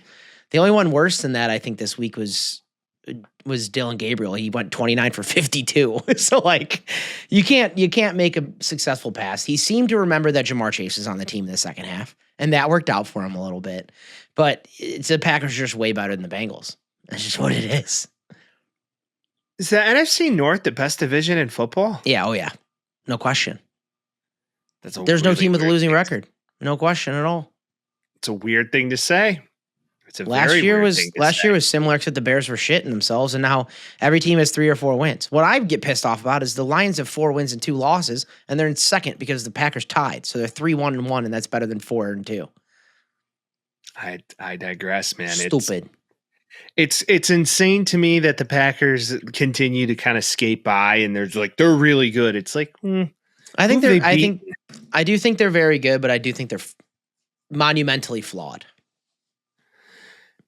I'm going to be interested to see what happens. Not necessarily this week, but when they play the Packers, or when the Packers play the Steelers, that's going to be a fun one. Yeah, I want to see Aaron Rodgers be like, I'm going to eat you guys alive. That'd be fun. I want to see him flex on him so bad. First time I'd ever root for Aaron Rodgers. He does know the little floor offense better than anybody, so that could be an advantage. Now, True chains. to stay on the NFC North, the Lions played the Chiefs. Yeah. And foul play. This game was just a big drama fest. Mhm. Once again, the Chiefs do lean the way of the refs, or the vice versa. And there was a wonderful trick play that sent Jared Goff out on a little rub route in a way. And David Montgomery, similar to the week before, threw him the ball, touchdown, all good. They go to line up for the extra point. The refs deliberate. They called it no touchdown after the fact, almost 3 to 5 minutes after the fact, after they called it a touchdown. And they played and ran the same exact play the week before, but it didn't count in this one. MCDC goes up. He's like, who made that call for the review? And they said New York, which I know they review every scoring touchdown, but it did feel fishy. Felt weird and fishy. That was ridiculous. Once again, to the University of Texas Eagles. University of Texas El Paso. University of Tuscaloosa Eagle Temple. Yes. Eagle Peninsula. Good old UTEP. Good old UTEP. After reading the article earlier in the episode, one could say that was given this way. And now they did lose by 13 too, I would say. But yeah, but that helped. It was a that very score changes things. That score changes things for sure. But Patrick Mahomes is going to get a rushing touchdown. Hollywood Brown's getting in there. Xavier Worthy's back. Travis Kelce still looks like Travis Kelce. This is the problem. Got out of jail. Who? Rashee Rice. Oh, good for him. And not jail, just suspension. But everybody's acting like he was in the penitentiary for the last 5 weeks for almost murdering a family. He's not Mike Vick. What do we do? Like, you see what Jonathan Gannon said after the game? No. They were talking about is this like divisive things happening in the locker room and stuff like that? And they were like, is this the hardest thing? He's like, well, in 2007, our quarterback went to jail. So because he was on the offensive team for when Michael Vick went to jail, and that was it. And they're like, okay. Okay, good convo. Let's keep it moving, shall we? Yeah, we had a jailed quarterback, so you hate to say it, but the Chiefs are most likely going to come back and win this division. They look good. And they had a loss, and they look good now, and they feeling better, and we feel like we have a better chance than ever. You just hope the Chargers stay on some resemblance of a run, and it's hard to say they will. Without their offensive line healthy, it's hard to say they will. Or any running back ever. So yeah. It's going to be one of those situations where you continue to see it. The Lions are still going to compete in the North. I don't think it's a given that they win the division. They may get a wild card. God, the NFC North is stacking up. Even if you win 10 games, that may not even be the barrier of entry to win the division I would say there's I would say wild card maybe, but there feels like there's no way. It's the way this division's stacking up. Yep. Unless somebody sweeps the division. Everybody just starts eating each other alive. That's kind of what I'm thinking is going to start happening. It's just like back and forth, flip, flop, flip, flop. That's the only way it can go down. Speaking of kind of eating each other alive, the Buffalo Bills seem to not be on the same sheet of music, and now 2 weeks in a row lose as heavy road faves. This was the week of the big bad boys taking L's. Outside of, the Chiefs you can't even consider this year yet, but all the good teams kind of lost this week. It felt like, all the teams that you expect to win just kind of lost. There's nothing. This is one of those Bills games where you just take it and throw it out. Josh Allen's not going to throw 2 interceptions and get 180 yards. It's just, you don't get that all the time. James Cook got shut down. Bijan looked amazing. You can look at the tape of this, but I feel like the Bills are just going to throw it out and move on. Bijan is the only running back in the NFL where they do the overhead cam shot. Do you know why? And because he's fascinating. Well, that, and do you also know why they do that? He's the fastest player in the NFL. No, because they only have it in Atlanta. Oh, they do? Yeah. I didn't know that stat. All right, like, there why you go. Is Bijan the only one that gets that? And they're like, it's in Atlanta. That's why. Only in Atlanta. Yeah, so maybe if you play in Atlanta, you can get one. Because the way that dome opens and closes. Yep. Yo. Ayo. That was. But yeah, they have that skyline camera. He looks sick. And then everybody's freaking out about it. It's like, yeah, it's in Atlanta, dude. Like, that's why. That was one game of Monday evening, October 13th. But there less was fun. Game. Less fun than the other one, huh? There was another game on Monday, October 13th. That is the sole reason I'm wearing this hat this week. Give me an audible one. Give me a the good Chicago Bears go into Washington literally to date of one of our worst days game watching experience as a Bears fan. Oh, no, it was wonderful in the last 5 seconds.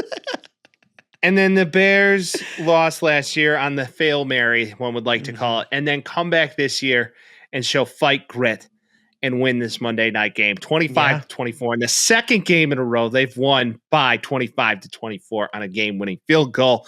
Chicago Bears. Yes, dude. Let's go, guys. Can I get a Bears corner? Can I get a bear? Yeah. That's what I was looking for.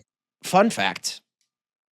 First time that the Bears have scored over 21 points in every single game that they've had. Wow. Fun fact of the day. 21 points every game. Caleb Williams is now on track to throw for 4,000, which would be the first time in Bears history. Only team that doesn't have that. And comparably, numbers-wise, with Jaden Daniels, he is just about the same. There's a lot of shit going back and forth. I understand. People are going to argue either way about it. He's improving. He likes this offense more. And they won the damn game, dude. And Bill Krosky-Mara couldn't do anything to hurt us. It seemed like Jaden was going to, a couple times he pulled out and just did amazing things. Why the hell was Luke McCaffrey wide open? I don't know. And we played 4 more guys on the field every single time because the referees just wanted the fucking Bears to lose. And usually I'm like, whatever, it's the refs are going to do it. Egregious. So much to say is people were looking at those, and it's on aggregate the worst referee combination in the NFL was the ones that were on there. As far as wrong calls and like side calls, that's the worst group that you can have. And they were so anti-Bear, so it was weird. Now, one could chalk this up to being a rookie officiating crew. Others could chalk this up to just being like this was a cooked Monday night game. And Troy Aikman really dislikes Caleb Williams for whatever reason. I think I figured it out. You did? So, because every play Caleb made that was really good, he was skeptical of shit. Was like, it was weird. He got lucky on that one. And then any play he missed, wow, what a fucking idiot. Yeah. And then even Jaden Daniels. What was it? The throw to Luther Burden that like hit him right in the numbers or whatever? Or like I think what it was Duvernay too, or Zacchaeus or something like that. There was another one where he was like, can't put that ball there. I'm like, it's right in his hand. Like it's right in his number. Like where else do you want it to be? So this is what I figured out. First off, Troy Aikman's best season throwing was worse than Caleb Williams' rookie year. He threw for more yards than Troy Aikman ever did in a season ever. Second off, Caleb Williams was at the facility for too long because you know how they do like those interviews before and, you know, Troy Aikman, Joe Buck talked to them and shit like that. He was working out, called Troy Aikman. Troy Aikman was already sleeping or something like that, so he didn't get an interview with him. So I think he was just pissy they didn't get an interview with him, so he's just going to talk shit about him the whole time, which was fine because then he got shit in his face by the end of the game. So like, what are you going to do? I would like to point one more thing out. Okay. You want to know where Troy Aikman played college football? Oh, I know this. I could tell you. No, Talk I know. about figuring it out live. I don't know. UCLA. He did. Nobody's talking about this. Yeah. Troy Aikman played at UCLA, Berkeley, up the street from Was he USC. ever a big Josh Rosen fan? He fucking hates USC.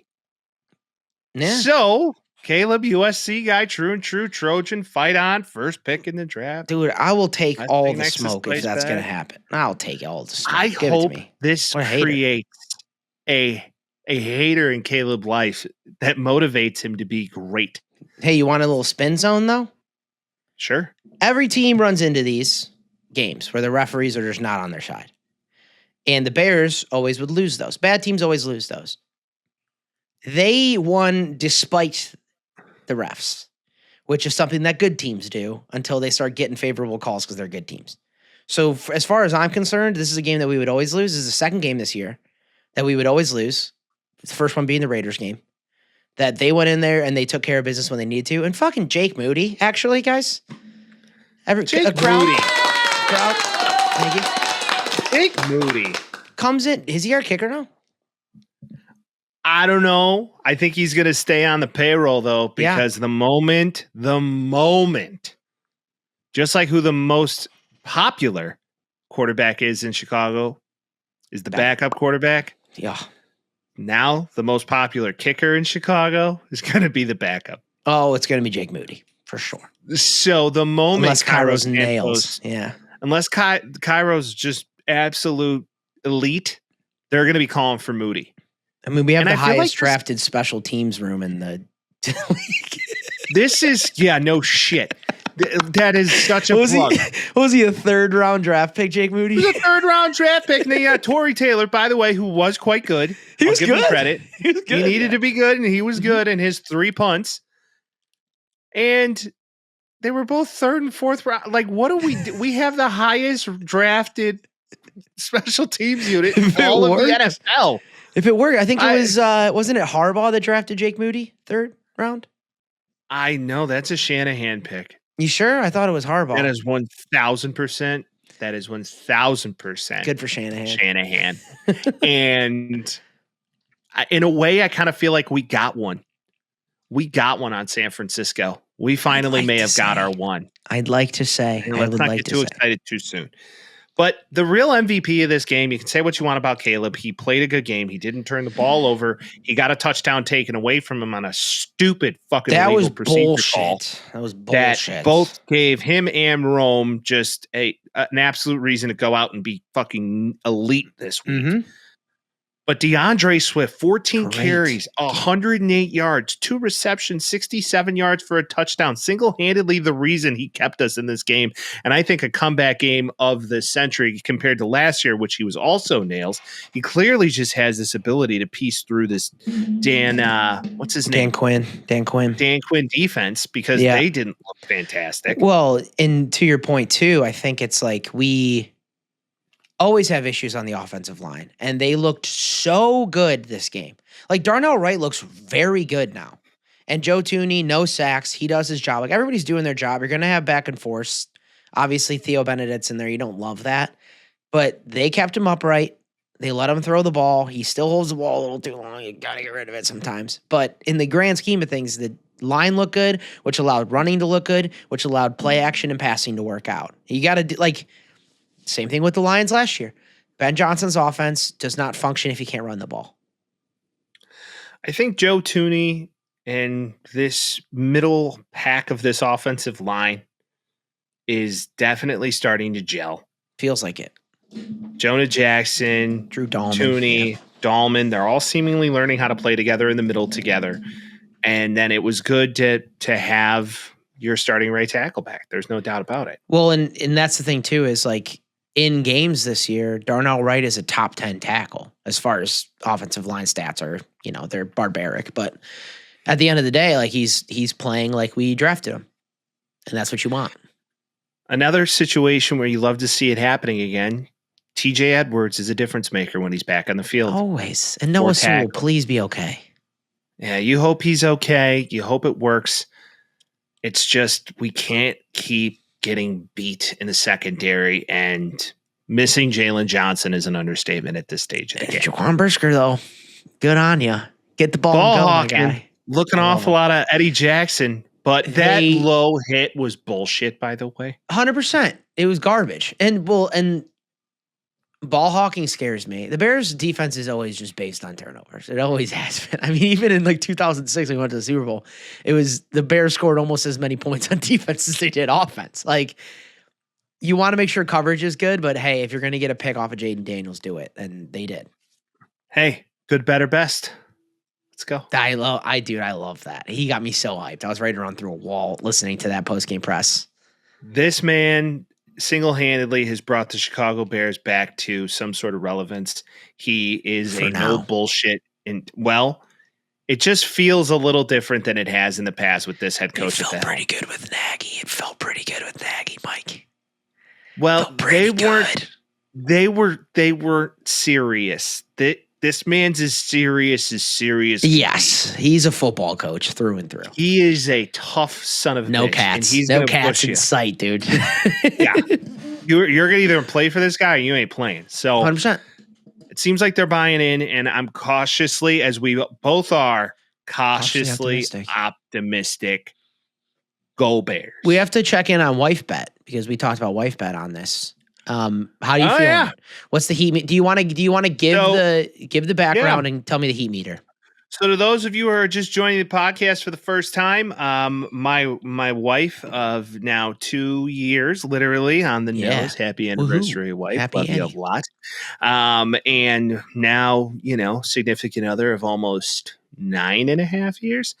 We made a bet prior to the NFL season that the Chicago Bears were going to win 10 games or not win 10 games. I'm on the under because I'm a pessimist and, the Bears. And a Bears fan. She's at the 10 mark or over. So if the Bears win 10 games, she gets line's designer. 9.5.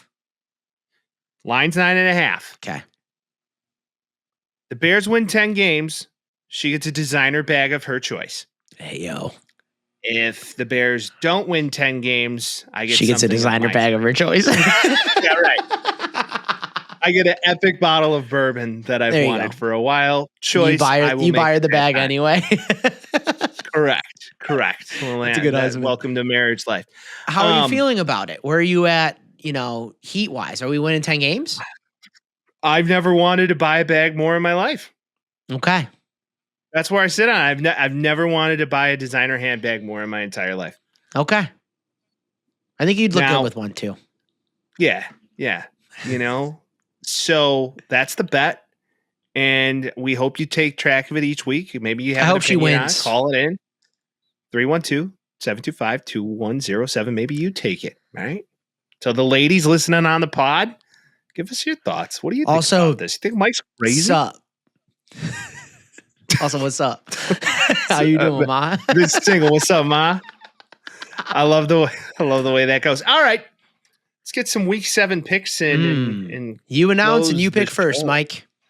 All right, I'm announcing and picking first. All right, we start off this lovely Thursday evening with maybe the sleepiest game of the week: the Steelers and the Bengals. Give me the Steelers. Yeah, I'm taking them too. I can't believe in the Bengals right now, unfortunately. I cannot either. Let's fast forward the clocks to Sunday morning, bright and early, depending on where you are in the world. Oh, cheeky though. Yeah, a little cheeky out London town. This is going to be 6:30 in the morning, or it's going to be 8:30 in the morning, or 9:30 in the morning. So, wait, so you have to be up at 6:30 to watch this? I ain't watching this. Yeah, anyways, I don't think you are. I'm gonna be sleeping, cuz I'm gonna be sawing logs. I'll be drinking coffee and watching it at 8:30. I will be up. That's fine. See, that's okay. That's a nice little way. 6:30 on a Sunday. Come on. Yeah, no, I ain't. Your odds. Yeah, I mean, bet for that. The Rams play the Jaguars. Jaguars semi-home game, and they always play really well in London. Give me the Jags. Fuck, I was hoping you'd take the Rams. There you go, take Jags. It's a home game. Hey, dude. I mean, dude, technically it's a fucking home game, dude. The Rams are flying. Why the fuck would you say that, dude? They're going to go early, obviously. They're probably already there, but the Rams are flying from Los Angeles halfway across the world to get to England, and the Jaguars are there probably already because they live there because it's a home game. So that's something to keep in mind. I wouldn't disagree with that statement. All right, now we fast forward the clocks to the fun part of Sunday in the early window before the witching hour occurs. We have the Eagles and the Vikings. A lot of people saying that the Vikings at home, JJ's coming back. I feel like the Eagles are pissed. Yeah. And I feel like the Eagles make a little bit of comeback after dropping 2 in a row. So give me the Eagles against The Vikings aren't winning this game. The Eagles need to win. The Vikings aren't winning it. Couple shoo-ins here. Then we have the Patriots going to good old Music City, a.k.a. Nashville, a.k.a. Tennessee, to play the Titans, who are most likely just going to be figuring it out with a makeshift head coach. Interim head coach bump?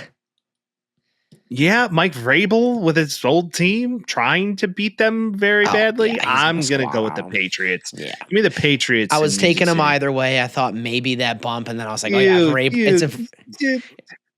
It's a Vrabel. Sometimes an intern head coach works out, but I forgot that this is a revenge game for Vrabel. He's going to destroy him. Big time revenge game. Big time. Let's keep it moving. Now the Panthers go to Jersey. All right, you take the Panthers. I take the Panthers. The Jets suck. Moving on. All right, there we have it. And then the Dolphins play the Browns. The Dolphin season seems cooked. I'm not buying it. I think the Browns win at home. Give me the Browns. I'm going to take the Dolphins here. All right, this is last stand university right now. So if they're going to win, it's right now. The Bears come back to Chicago after a week and big emotional victory. DJ Moore is questionable right now. Did have to stay back in Washington for a leg contusion and a luckily groin we have injury. 85,000 wide receivers. Good thing we have a lot of weapons. Shout out to Luther Burden. I think we just got to stay on this track. I'll take the L each week if it means we get a W. Give me the Saints. That's what I'm saying. Yeah, the Bears are playing one of the worst teams in the league with a winning record at home. They're losing this. It's the Saints all day. Anything can happen. Everybody gets paid. Everybody gets paid. All right. Now we have the Raiders going to the Chiefs. Early morning window. Chiefs just smoke them. They just won't lose for the next 5-6 weeks. So I'm taking the Chiefs too. Afternoon window begins, and the Colts go to the Whale's Vagina, a.k.a. L.A., to play the Chargers. I think the Colts. Is that the nickname for Los Angeles? They're formerly known as the San Diego Chargers, and Ron Burgundy most eloquently called this great city by the Bay of San Diego the Whale's Vagina. Okay, more you know. Yeah. Isn't it St. Diego? Give me the Colts. I feel like the Colts lost a very close game in this building once, and they're not going to do it again. Come on, Herbert. Give me the Chargers. Come on. Why not? All right. Love the parody. The Giants go to Mile High Stadium and play the Broncos after the Broncos just barely squeaked by a victory to the Jets. I feel like the Broncos are not going to let them walk on them. So no, the Giants are holed up. We're fine. Yeah. Move on. Yeah. Give me the Broncos. Packers coming to Mike's Land. They play the Cardinals, most notably without Kyler Murray. We'll see. Battlefield 6 released this John past Skeleton? week. Yeah, right. If it's a Jacoby Brissett game, he still played very well against one the Colts game. last Always, Sunday. For one he's game. always good at one game. The Packers come into the desert and put a little spanking on the Cardinals. Give me the Packs. Get fucked, respectfully. Moving on. The Commies bounce back game. They have the perfect place to do it. They go to Dallas. Dallas looking for a victory, desperately needs a victory.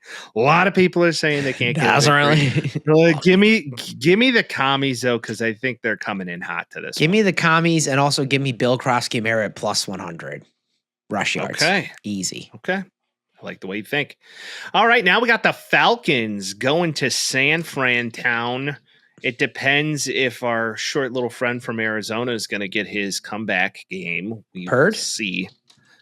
Yes, Purd. Mr. Purd. What's the word? 49ers, close game against the Bucks. It's one of these situations. I think the 49ers get on the get right train. Falcons feeling high after a big win. Got to fly clear across the country to play the 49ers. Yeah. Give me the 49ers at home. Let Let Penix get hot. Oh. Let Penix get hot. Give me the Falcons.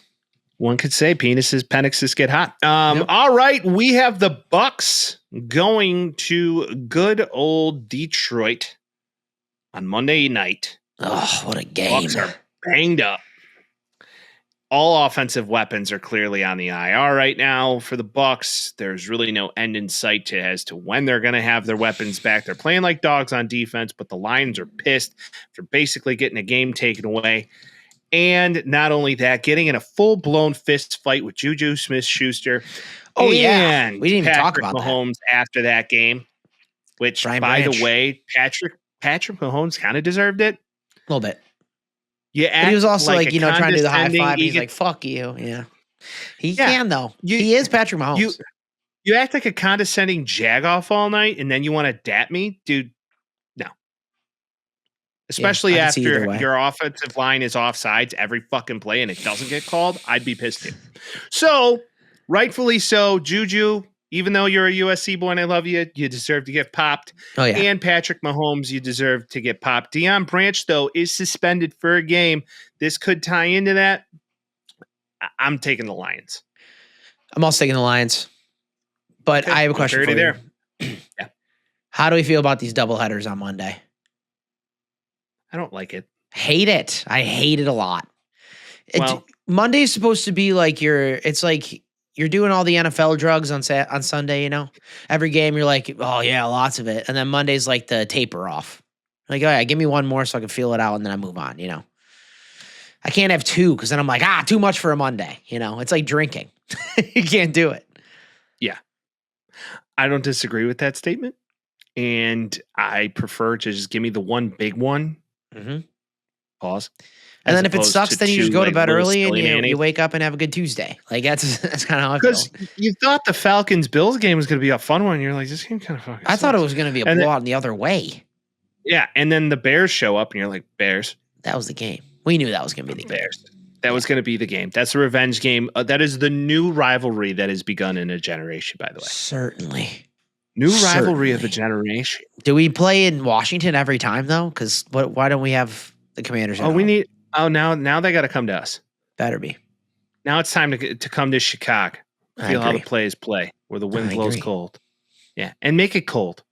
Give me a November, December shit, like Oh, yeah. punch in the mouth type football. Yeah, just but they only have that running. DC too, though. It's nasty over there. Yeah, too. I know, but that's the game this always needs to be. It either needs to be smack dab in October, rainy, pissy shit, or November or December. So Yeah, let those quarterbacks shine. All right, last agree. game. last game of the weekend, October 20th, late game, Seahawks and the Texans. Seahawks got the 12th man. They're back on a little run. Sam D doing Sam D stuff. Give me the Seahawks. Okay, I'll take the Texans for parity. I can see I how love they're it. happening. There's a chance that I lose all of the games that I picked against you, and if There's that's the case, then we will be Eh, tied again. Because for the people and back there's- at home that need to know, with us tying in the week 6, I am up 4 games on you, Mike. Hey, 54-38 to I got 58-34. 10 more. I got 10 more weeks to redeem myself. I'm with you. I'm just letting the I got people 10 know. more weeks to redemption. I also know, I also gotta self pleasure myself while I'm still winning. That's kind of where I'm at. Okay. All about the self-pleasure. I do like Lad McConkey to score. He's been on Okay. 2 weeks in a row of scoring. So you could Yep. either take it one way or another. And this is just fun bets to throw out there. I think Colson Loveland gets in the end zone this week. I can see it. They were looking for him a lot this past week. And in particular, tight ends are playing well against the Saints. Rico Dowdle is going to Rico Dowdle. Yeah, your odds are probably gonna there's- suck on him now.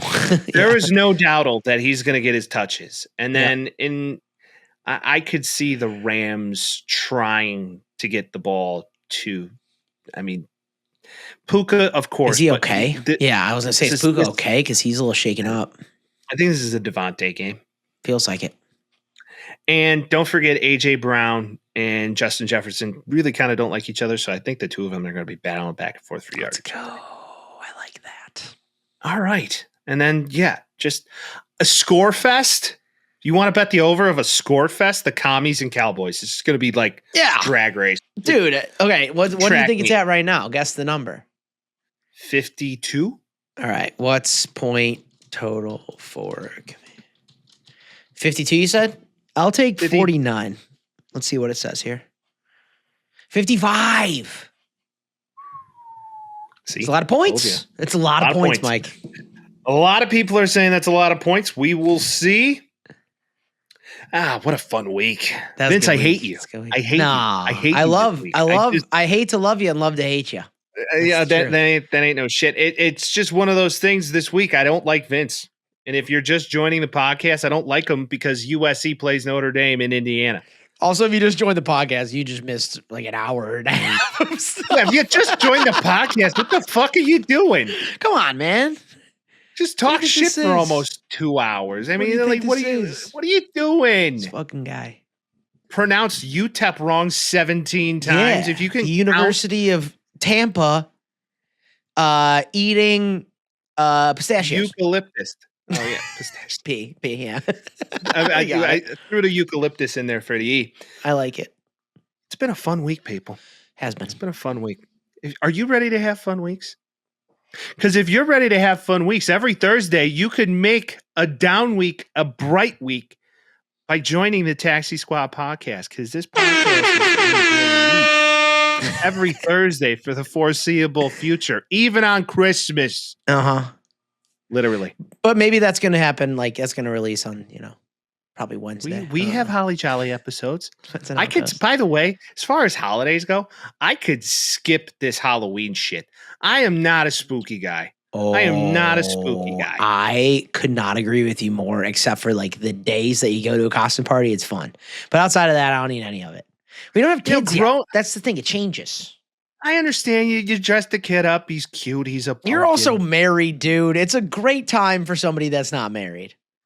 Yes, I know. Because why? Because the women go full blown Ralph Cifaretto, and I go out there with that Sopranos reference. Yeah, I was going to say. And speaking of, not to call a spade here, but I go out there dressed up as Tony Soprano. So I just put on my bowling shirts that I wear anyway, tuck it in, and grab a little whiskey glass, and I'm rocking. Easiest thing on planet Earth. It's so true. I understand there. You're out there and single and getting it, but just like the older I get, the more and more. It's just like this holiday. How about I don't give a fuck. Yeah. My wife has more pumpkins in this fucking house. Oh my god, literally, I'm done. Hey, oh my god. Oh my god. No, it's fun. Happy Halloween, everybody. She literally just checked in and she said, "Shut up, there's 2." So there you go. There you go. There's some women that put 30 pumpkins on their front porch. You can't because it's going to burn away. I'm really sorry about my pumpkin patch stressful hour, but it's going to be okay. Once again, it's going to be okay. Air it out. 312-725-2107. And as always, we'll see you next week. Peace. Talking Tales with Mike and Vince. Oh, jazzy beats while we dispense. Yeah,